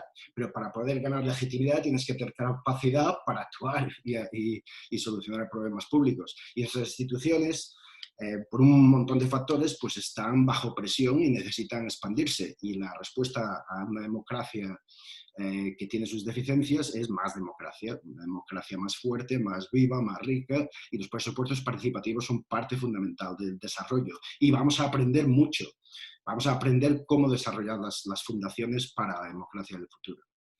Gracias. Muchas gracias. Ángela, a lo mejor también me parece apuntar algo. Sí, pero antes de pasar la palabra a Ángela, quisiera insistir en dos aspectos. Es esencial lo que nos dices, Oliver, porque si hay recesión por alguien estando relacionado con Londres y la Universidad de Londres, cuando uno ve el retroceso en el United Kingdom, ¿no? En el resto de Inglaterra, ¿dónde te queda la esperanza? Pues en Escocia. ¿Y dónde en Escocia? Pues con lo que han hecho y que están haciendo con presupuesto participativo. Y eso es esencial, digamos, en esta dialéctica, ¿no? Que bien nos explica cómo se ve. Y el segundo, que nos llena de esperanza y que apunta, y muy bien lo dices, a la radicalización, es cuando gobiernos centrales y gobiernos locales, con ese famoso pacto que les invito a todas, todos a profundizar, porque mira, no hay muchos lugares donde se ha alcanzado. Es el 1%, pero sumado entre todos, pues ya es una masa crítica, lo que llamo un punto de no retorno democrático. Y eso es importante para radicalizarse. Sin este punto, tú no avanzas. Entonces, eso es muy interesante en su texto.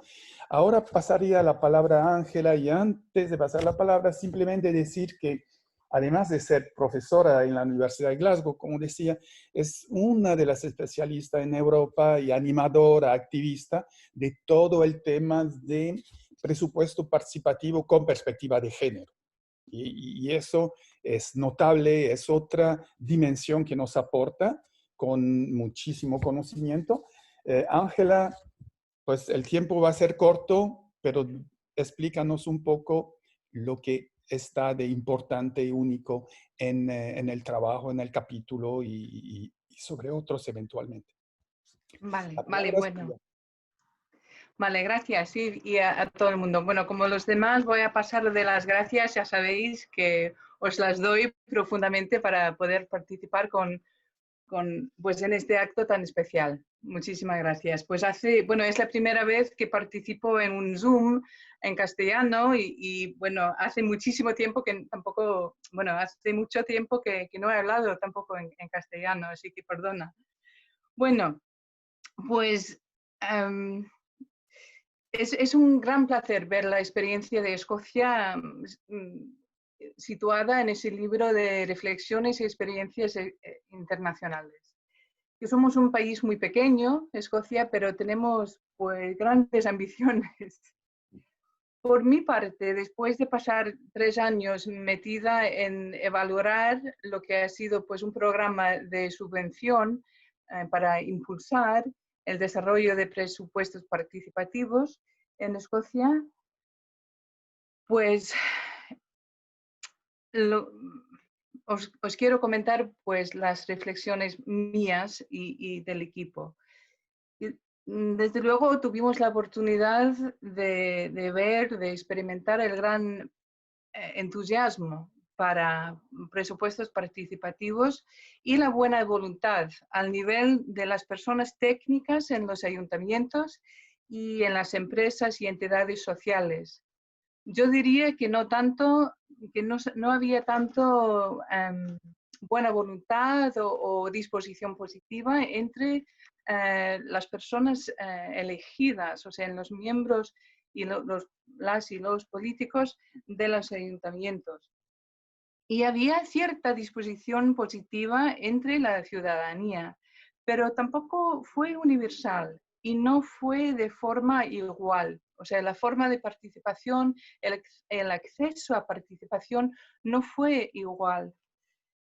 O sea que al final de esa experiencia, mi reflexión principal sería, y la recomendación clave en nuestro informe de la investigación, que también se refleja en el capítulo, es que el proceso de presupuesto participativo y sobre todo el intento, o sea, la meta, la intención de esta idea, tiene que ser que sea transformativo, transformador, y que esa transformación se ubica en la relación entre la ciudadanía y las instituciones de poder.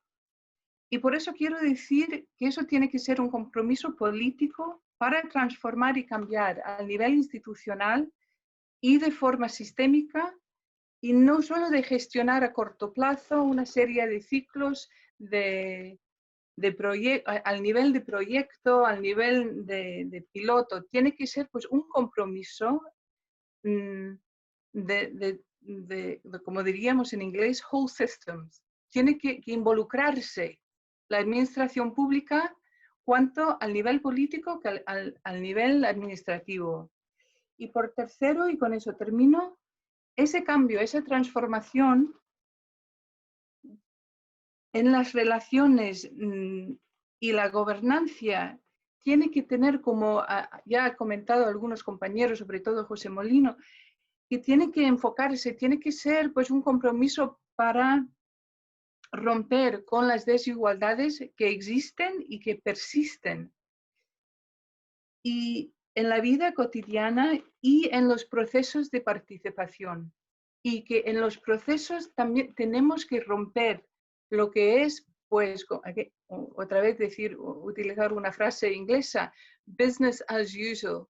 Eso, participar no es consultar, no es pues pasar por alto a las realidades de participación y las realidades de la vida cotidiana de la diversa de cada persona y de cada barrio. Y si no nos involucremos en entender lo que son esas diferencias, vamos a seguir, o quizás, para decirlo de otra manera, no vamos a conseguir lo que habéis comentado ya algunos de los y las compañeros de hoy.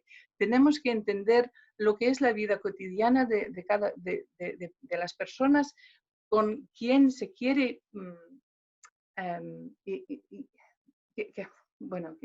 relacionarse las instituciones de poder. Y para conseguir eso, tiene que estar capaz y dispuesto a transferir, a pasar poder. Y de eso todavía, no sé si estás de acuerdo, Oliver, pero que todavía eso nos hace falta en Escocia. Estamos en la ola, como dice Oliver, pero las cuestiones de poder todavía se quedan para resolver. Y con eso termino. Muchísimas gracias. Muchísimas gracias, Ángela. Y creo que es muy importante, antes de pasar la palabra a Miguel, de insistir sobre esa noción de revolución de la vida cotidiana. Y eso es lo único, digamos, es uno de los aportes de la radicalización. Y hace 50 años Lefebvre decía, pasó, ¿no?, que la revolución se hacía en la fábrica para decir, la revolución está en la vida cotidiana. Y creo que ese mensaje de 50 años, que desde joven uno lo escuchaba, pues se materializa. Y qué bien que lo recalcas, porque no es solamente teórico, es algo que sí, la radicalización pasa tomando las múltiples dimensiones en su dimensión holística que ofrece el presupuesto participativo. Y eso, fíjate, Ángela, es un hilo rojo en varios de los capítulos que a su manera, pero nunca dicho tan claramente como lo acabas de decir, está ahí. Eso que se diferencia. Estamos partiendo de la vida cotidiana para ir hasta donde se pueda. Pero bueno, es la entrada de la radicalización. Gracias por insistir sobre este punto que me toca mucho y que hace eco a Lefebvre.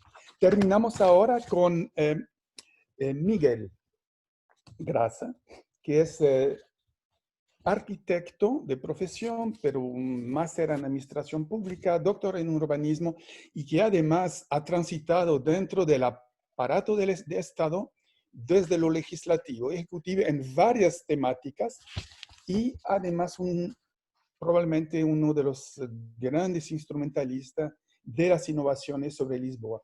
Nos ofrece, y eso sé que fue además de su trabajo intenso, de vacaciones para producir el texto, una perspectiva sobre 10 años de presupuesto participativo en Lisboa. No se había hecho. Es un trabajo único y qué bueno que lo hayas producido para el libro y que el libro te haya inspirado. Miguel, la palabra es tuya ahora. Vale, muchas gracias.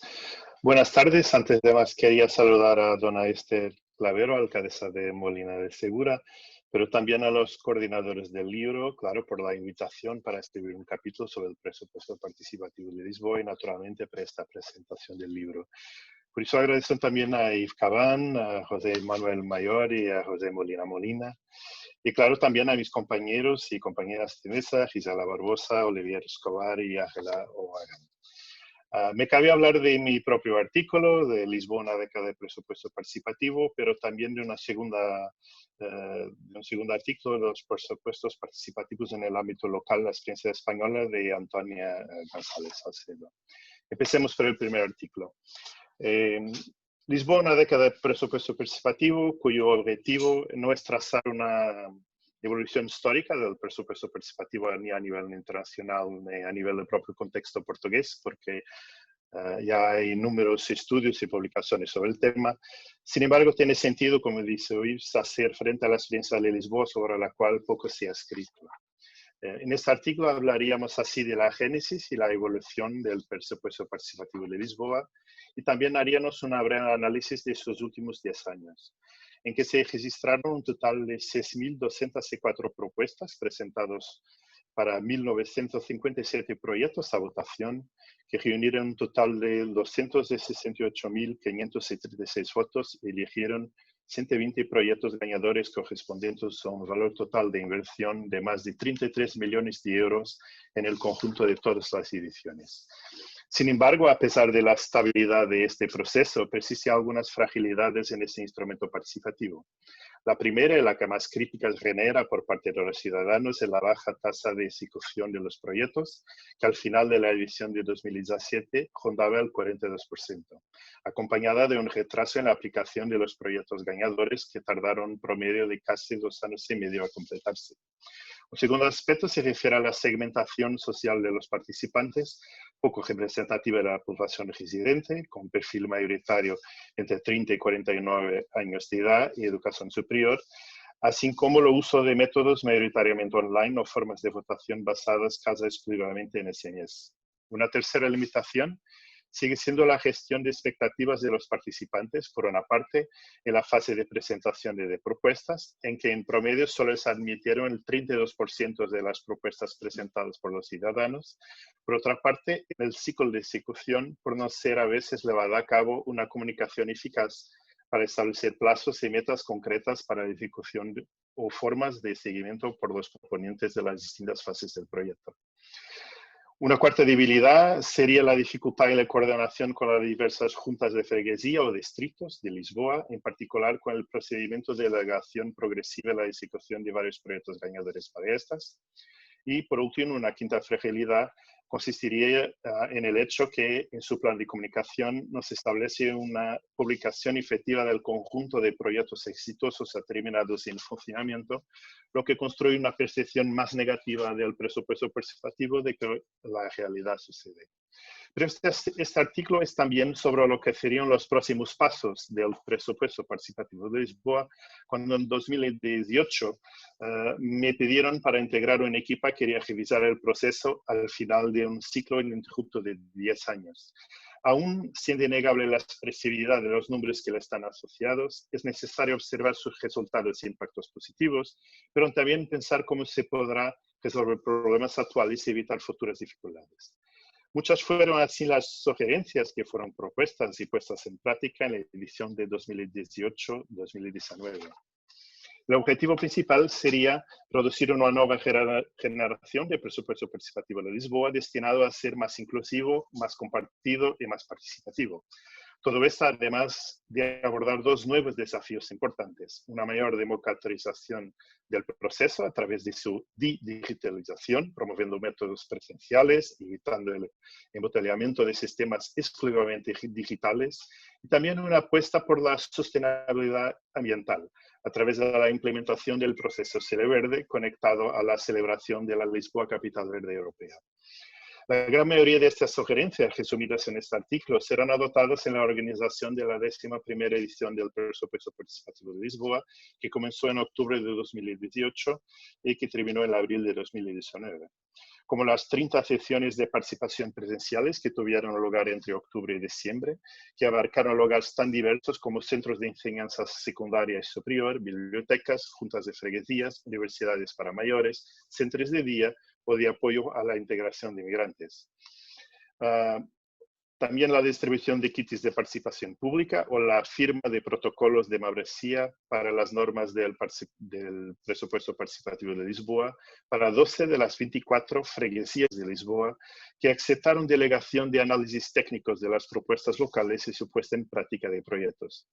En el momento de la redacción de este artículo, solo se había concluido la primera fase de presentación de propuestas, observando todavía deja algunas tendencias de mejora, tales como un mayor número de propuestas, el mantenimiento del equilibrio en términos de género, como en las anteriores ediciones, una distribución más equilibrada en las categorías del grupo de edad y del grado de escolaridad de los proponentes, o el aumento sustancial del número de propuestas presentadas presencialmente. Pero como desde la conclusión de este artículo se ha finalizado la 11ª edición de Presupuesto Participativo de Lisboa, podremos aún hablar de lo que han sido otras novedades. A las 24 de las 122 propuestas fue atribuido un Sele Verde por su potencial contributo por el esfuerzo de la Lisboa Capital Verde Europea. Estas 122 propuestas fueron sometidas a votación y casi 35.000 votos han elegido a 19 nuevos proyectos. Se abrió una nueva tienda dedicada a la participación y a Lisboa Capital Verde Europea, siendo el cambio climático el tema de la próxima edición del presupuesto participativo de Lisboa. Se instaló una mesa de votación móvil en una bicicleta que recorrió la ciudad durante el periodo de votación. Se organizó un presupuesto participativo joven dedicado al cambio climático para estudiantes entre 9 y 16 años en 4 escuelas de Lisboa. Por lo tanto, la investigación que se explica en este artículo fue más que una reflexión, también una aportación efectiva para la revisión del actual presupuesto participativo de Lisboa y la producción de políticas públicas más equitativas, por tanto más inclusivas, sostenibles y potenciadoras de justicia social y equidad territorial. Me cabe también así hablar del segundo artículo, los presupuestos participativos en el ámbito local, la experiencia española de Antonia González Salcedo, que es profesora del Departamento de Ciencia Política de la Universidad de Murcia. Y antes de más, quería decir que me ha gustado muchísimo la lectura de este artículo y que sus reflexiones sobre la experiencia española son en parte muy similares con la experiencia portuguesa. Este artículo habla en su primera parte sobre el impulso de la participación local a nivel internacional, haciendo un recogido por las recomendaciones y propuestas concretas promovidas por la Unión Europea y por la OCDE. En una segunda parte reflexiona sobre por qué se demanda más participación y sobre las promesas incumplidas de la democracia representativa, hablando de la crisis de la democracia representativa, pero también de cómo la democracia participativa, de hecho, no constituye una crítica a la representatividad, pero una ideología distinta. En el tercer capítulo se habla sobre las lecciones aprendidas en los presupuestos participativos en las ciudades españolas, en particular sobre los rasgos que se aportan a la hora de justificar la idoneidad del ámbito local para albergar experiencias participativas. Uno, la cercanía del gobierno local respecto a sus representados. Dos, la flexibilidad de este nivel de gobierno para atender las demandas reales de la población. Y tres, la posibilidad de introducir a todos los ciudadanos en las dinámicas participativas que se llevan a cabo a nivel local. Pero dice también que al aproximarnos a la realidad de las prácticas de participación en el ámbito local, el panorama no se presenta tan ideal como parece, pues existen importantes condicionantes a la hora de desarrollar presupuestos participativos en este nivel de gobierno. En primer, el desafío de los problemas estructurales del gobierno local, en gran medida determinada por su situación económica y también condicionada por las limitadas competencias locales. En segundo, la ausencia de voluntad política, pues entre las principales dificultades se encuentra la falta de voluntad política para poner en marcha estas experiencias y mantenerlas también. En tercer, las limitaciones en la dimensión pedagógica, pues solo se puede lograr que los ciudadanos lleguen a formarse una opinión suficientemente informada si los mismos pueden constituir una fuente básica de información para la toma de decisiones. Y en cuarto, los problemas de representatividad, pues mientras un conjunto de ciudadanos captura el espacio de participación, otros ciudadanos quedan siempre excluidos del proceso. Y quinto y final, el impacto de los presupuestos participativos a partir de la teoría de las escaleras de la participación de Einstein, concluyendo que en la mayoría de municipios españoles los presupuestos participativos abarcan tan solo la partida de inversiones, principalmente las dedicadas a pequeñas infraestructuras. En sus conclusiones aborda un tema que nos preocupó muchísimo en Lisboa, y el hecho de que la temática de la representatividad debe tenerse también en cuenta a la hora de desarrollar este tipo de mecanismos, pues los riesgos sociodemográficos pueden dar lugar a pequeños grupos extremadamente participativos, mientras que jóvenes, mujeres o la población migrante queda al margen del proceso decisivo, volviendo a reproducir la democracia participativa del sistema de élites imaginados respecto al poder político. En suma, y como nos dice la autora, son muchos los retos que deben tenerse en cuenta, pues desarrollar mecanismos participativos sin más no garantiza la generación democrática desde los ámbitos locales. Es preciso más. Muchas gracias. Muchas gracias, Miguel. Quisiera a la hora del cierre decir que insistes sobre un aspecto que aparece con Gisela, contigo, pero aparece con Virginia y Barbarossa y Vicente Barragán sobre Sevilla. Está muy claro en las palabras de Esther Claver, pero también de José Manuel, es la necesidad de hacer auditorías, nos decía Gisela, de tomar el tiempo de parar para ir más allá o de hacer las evaluaciones. Sevilla avanzó muy rápido porque tenía un proceso también de evaluación permanente externo o externo-interno, y es lo que tú nos cuentas, es decir, esas innovaciones vienen porque hay algunas personas que se dan el tiempo de parar para aceptar que puede avanzar. Y creo que el trabajo de investigación que está ahora, por ejemplo, avanzando Molina, sobre por qué la gente no participa más o cómo hacer para que participe más, releva también de este elemento. Y creo que es un elemento esencial, o no esencial, pero es importante para radicalizar y profundizar los procesos de presupuesto participativo. Y hay que publicarlos. Y eso es un poco el aporte del libro. Estas reflexiones parando en el camino para avanzar más. Así que fue muy interesante en ese contexto los pasos que se han dado a través del tiempo, porque veo muchos procesos que no a través del tiempo continúan innovando, no continúan radicalizando. Y Lisboa en ese sentido es algo diferente.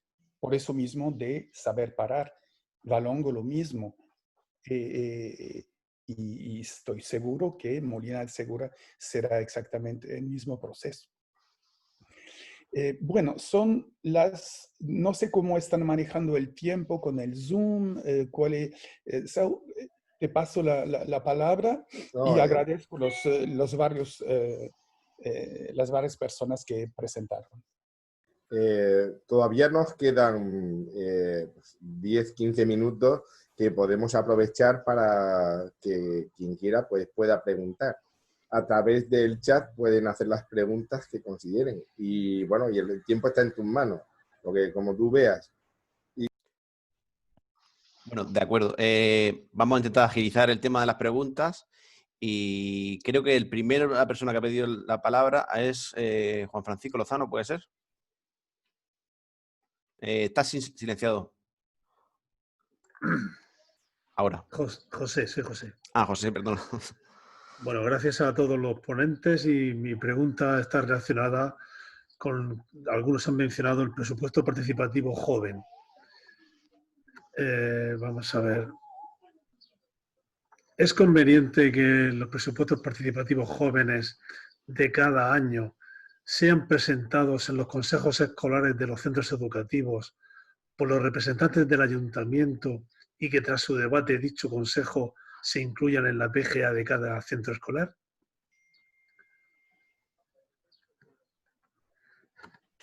Vale, muchas gracias. Por ahora no hay más preguntas. No sé si alguien quiere intervenir más.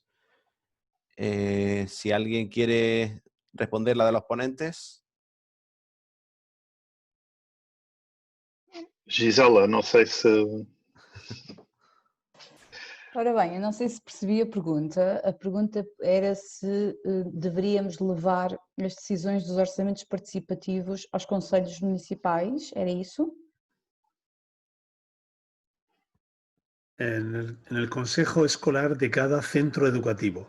Hay un representante del municipio, de la corporación, y si debe ser, si se le puede dar más importancia, un gesto más institucional, si ese representante presenta a la comunidad escolar el presupuesto participativo y no como una actividad de alguna otra concejalía como algo añadido o adicional. Ora bem, no nosso caso, nós levamos às escolas o orçamento participativo, mas não confundimos o orçamento participativo com as escolas, ou seja, são situações independentes.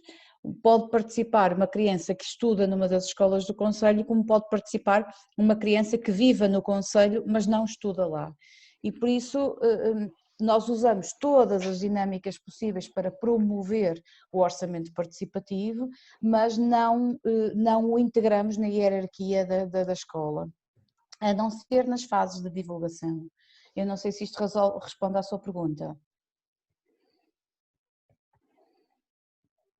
Me gustaría una respuesta más concreta sobre el nivel de implicación de... Yo puedo hablar un poquito sobre esto, que en Portugal el sistema es distinto de organización. Nosotros tenemos lo que llamamos agrupamientos de escuelas, son los agrupamientos de las escuelas, pero están representados los profesores como una dirección. Lo que existe muchas veces en muchos ayuntamientos, en municipios, es un consejo municipal de educación. Es una cosa diferente. El consejo municipal tiene muchos actores, pero no son representadas por veces todas las escuelas en sí, están representadas grandes grupos. Lo que pasa probablemente en Valongo y Lisboa es que estas ideas son discutidas con el Consejo Municipal de Educación, claro, pero en caso de Valongo es completamente distinto de Lisboa. Lisboa, en cuanto a Valongo, tiene muchos años haciendo. Lisboa lo hicimos como un proyecto piloto ese último año. solamente 4 escuelas han participado. El objetivo es en el próximo año que van a ser a 60 escuelas, todas de Lisboa, pero se hizo un pequeño proyecto piloto que ha sido discutido con los agrupamientos, nosotros éramos de las escuelas que participaron. El objetivo es que, pues este proceso, hay una discusión sobre el modelo con todas las escuelas y después se inicia un nuevo proceso que es diferente. Yo no trabajo ahora en el ayuntamiento, estoy hablando de lo que lo estaba pensado y lo que se va a hacer, porque trabajo ahora en un sitio distinto. Pero ese es lo que está por detrás de esa idea. Quería decir una cosa más, lo presupuesto participativo joven de Lisboa trabaja con unas ciudades diferentes, no es de los 6 años como en Valongo, es a partir de los 9 hasta los 16, y trabaja con la temática del cambio climático. Es un proyecto en que tiene 10.000 euros por escuela, por eso se inició con 4 para después crecer para todas las otras. Los 10.000 euros son los estudiantes que decidan en qué voy a gastar los 10.000 euros en su propia escuela. Tiene 12 proyectos tipo que se puede elegir, que se puede discutir en la escuela y toda la escuela votar en ese proyecto. Por eso es un poco distinto de Valongo, pero pienso que lo principal es eso, es volver al inicio la comunidad escolar, después en el proceso los alumnos y al final revisarlo haciendo una evaluación del proceso y en el año siguiente hacerlo por veces diferente. Pienso que ese es más o menos el punto de contacto entre estos dos procesos. No sé si respondí un pouco mais à pergunta. Miguel e Gisela, vou falar em português para Gisela. Acho que seria interessante se vocês puderem explicar um pouco também do orçamento participativo nacional para as escolas. Falar agora, exatamente. Seria muito interessante para os outros participantes, tá? Ia falar exatamente disso, eu até pensei que o Miguel também ia abordar essa questão. Em Portugal existe uma situação em que temos um orçamento participativo promovido pelo governo, diretamente dirigido às escolas. Nós, por exemplo, no caso de Valongo, assim como muitos outros municípios, apoiamos os nossos agrupamentos, por exemplo, cedendo a nossa plataforma para que as escolas possam exercer a parte da votação, mas portanto, o governo destina um orçamento específico para que cada escola possa organizar o seu processo eleitoral e, através de um orçamento participativo, decidir o que é que pode fazer com esse montante que o governo determina para melhorar o ambiente escolar. E isso sim é um projeto, no nosso caso em Portugal, especificamente dirigido às escolas e a cada uma das escolas, e podem participar todas as escolas nacionais desde que assim o queiram, elas não são obrigadas a participar. O governo depois aloca o valor de acordo com as escolas participantes. Bueno, pasamos a la siguiente persona que quiere intervenir, sería Juan Francisco Zapata, luego Esther Clavero y por último creo que Mario Soler. Vale, Juan Francisco Zapata. Yo no quería intervenir, quería contestarle a Pepe Lozano. Vale, pues contesta. No, ya he intervenido antes. No, simplemente decirle que yo creo que teniendo en cuenta la experiencia de Molina y teniendo en cuenta que cada vez la derecha en esta región nos lo pone más difícil, con el veto parental en esta ocasión, que hace que todos los padres tengan que autorizar a los hijos para poder participar en cualquier experiencia que se ponga en marcha en los colegios, pues nos tocará desde el Consejo Escolar Municipal impulsar esta idea o esta conclusión como mandato para que todos los consejeros en los consejos escolares de los centros pues lleven esta propuesta y se pueda incluir dentro de la PGA, dentro de la programación anual, como única forma de poder desarrollarlo sin la dificultad de que los padres tengan que autorizar, no por nada, sino porque hasta ahora lo habíamos hecho solicitándole a los centros la participación, los centros nos decían que sí, los alumnos participaban sin más. A partir de ahora se nos pone más difícil, las cosas, pero también se pueden hacer y se pueden formalizar. Pero yo creo que sería deseable, dado que los miembros que pertenecen a los consejos municipales de todos los centros pertenecen a los distintos partidos políticos, entre ellos los que han puesto en marcha el veto parental, los 3 partidos de derecha que existen actualmente en esta región o que están gobernando esta región. Por lo tanto, habría que darles un mandato desde ese consejo municipal, ese consejo escolar municipal, para que lo trasladen a los centros. Eso, o que sea la propia Concejalía de Educación la que hace esa propuesta, pero sería mucho más democrático que fuese el consejo escolar municipal.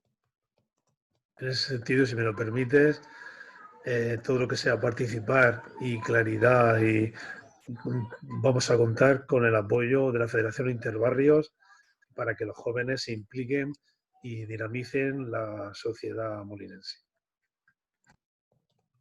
Bien, muchas gracias. El siguiente sería Juan Francisco Zapata.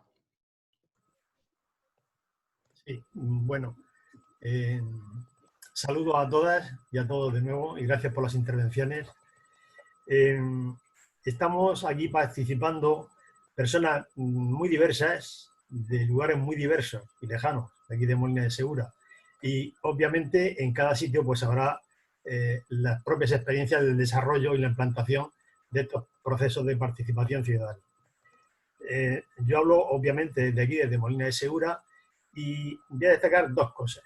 Una, al principio en la intervención de nuestra alcaldesa Esther Clavero, ha mencionado el tema de los jóvenes, el tema de la necesidad de la incorporación de los jóvenes al proceso de participación ciudadana.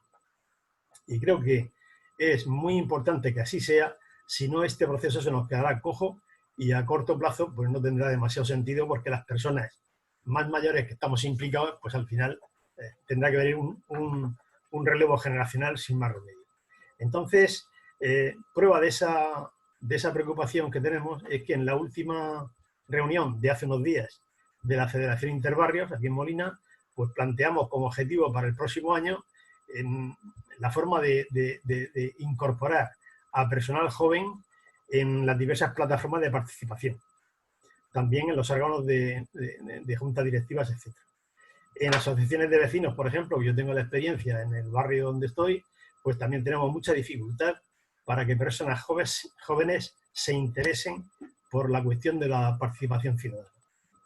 Esto es una cosa. Y otra cuestión es que a través de la experiencia que tenemos en estos años, bueno, hablo por mí, lógicamente, creo que esto de la participación ciudadana, que aquí en Molina sobre todo se nota en la cuestión de los presupuestos participativos, es un proceso muy frágil. Es un proceso que cuesta mucho la implantación en la ciudadanía, que la ciudadanía se interese en el autogobierno de su propia ciudad, y debemos hacer un esfuerzo extraordinario año tras año por darle calidad al proceso. Calidad desde las primeras asambleas hasta las elecciones y después lo que es la ejecución material de las distintas propuestas. Porque si ese proceso no se hace con la calidad suficiente de transparencia y de fidelidad a lo que se vota, y también en la cuestión del tiempo, pues creo que el trabajo de tantos años se puede perder, vamos, a corto plazo. Estas dos cosas. Muy bien. Vale, vamos a hacer la otra pregunta, la última pregunta de Mario Soler. No sé si quieres hacerla por voz, Mario, o... Bueno, buenas tardes y muchas gracias. La leo para no extenderme. Se ha afirmado que los presupuestos participativos disminuyen las desigualdades.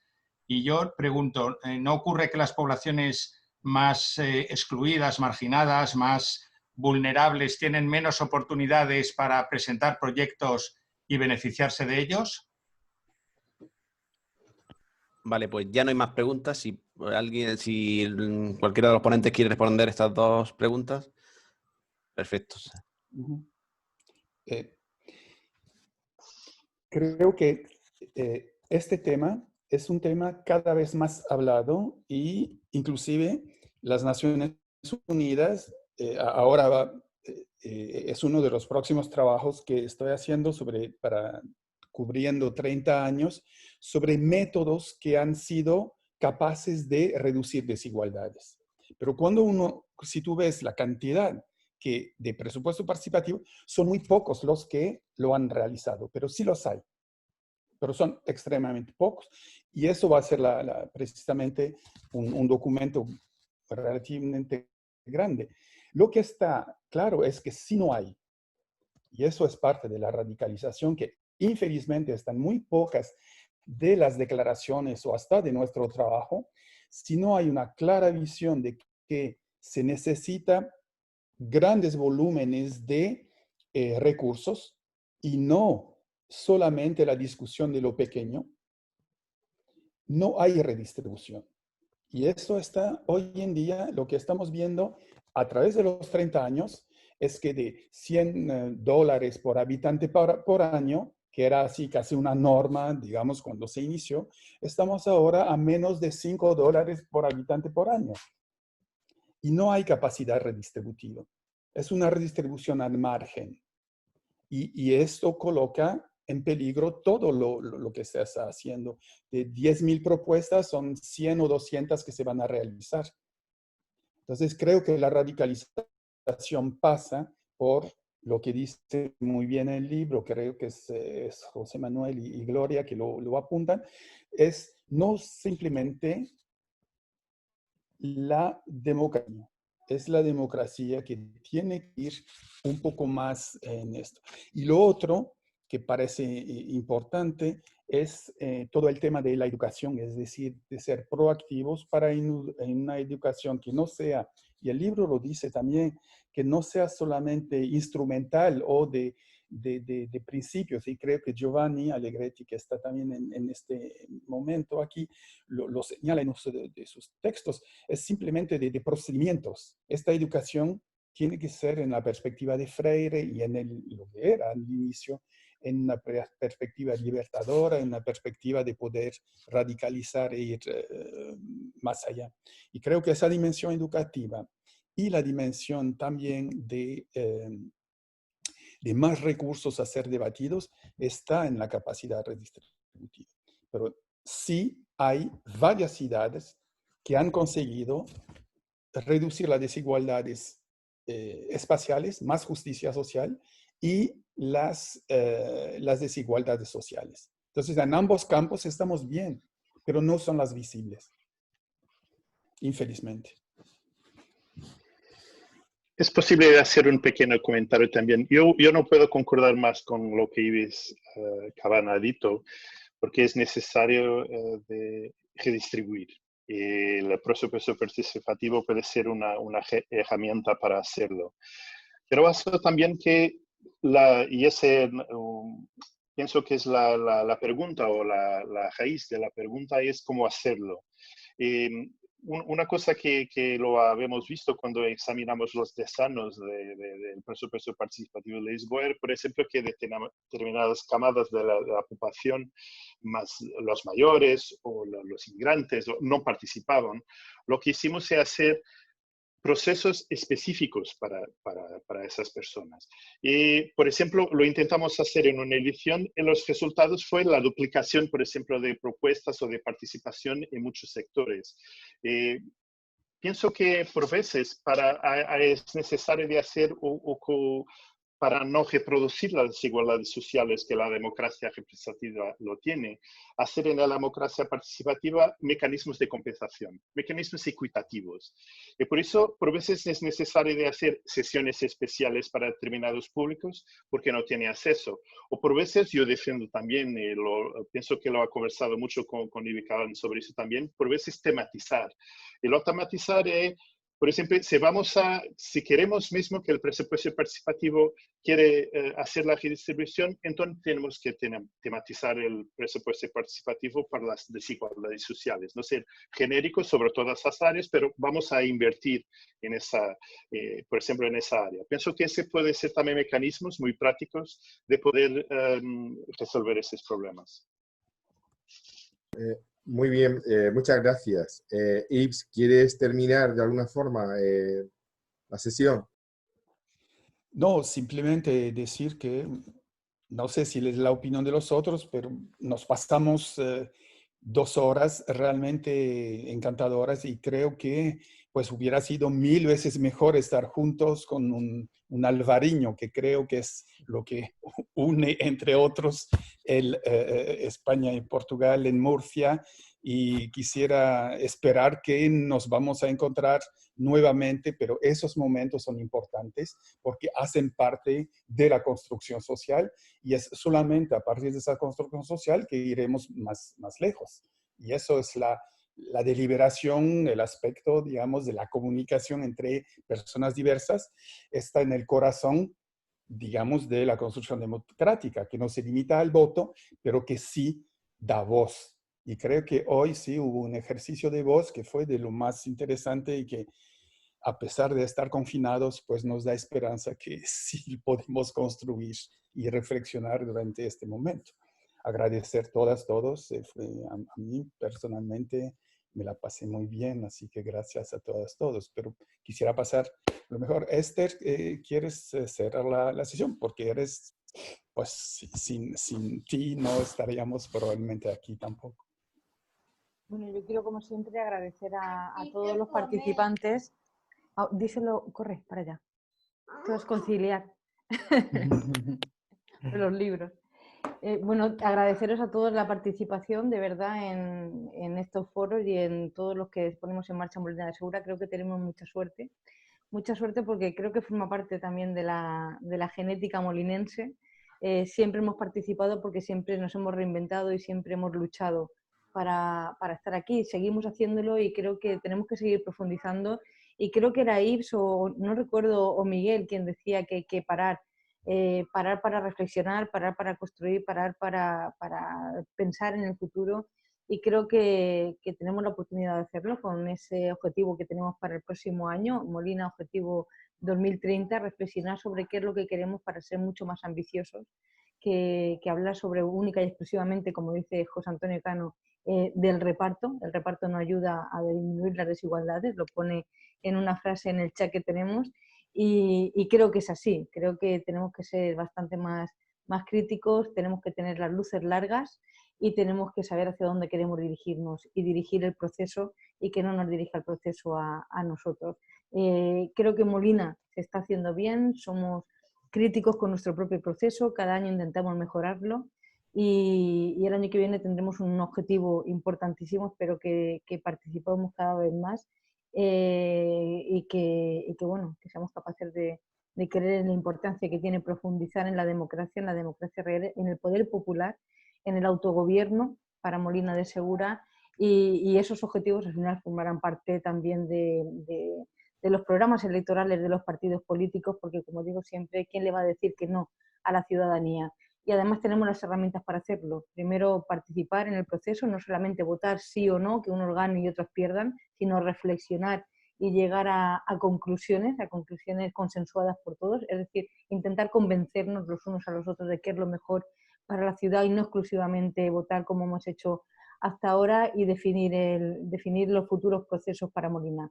Estamos en el camino, no estamos en peligro, por lo menos así lo creo yo soy muy positiva y voy a seguir luchando para que así sea, y además creo que la mejor forma de legitimar todo aquello que decidimos en los plenos municipales, todo aquello que elegimos los representantes de los ciudadanos, es participando, es poniéndolo en común y es al final decidiéndolo entre todos, no una vez cada 4 años, sino todos los días y en todas las áreas, no exclusivamente en un departamento estanco. Por eso la participación ciudadana en Molina de Segura depende de la alcaldía y espero que pueda ser así, que pueda ser pues, un proceso lo más revolucionario posible. Gracias a todos por estar con nosotros en Molina y espero veros en muchísimas más ocasiones porque no vamos a dejar de tener este tipo de jornadas.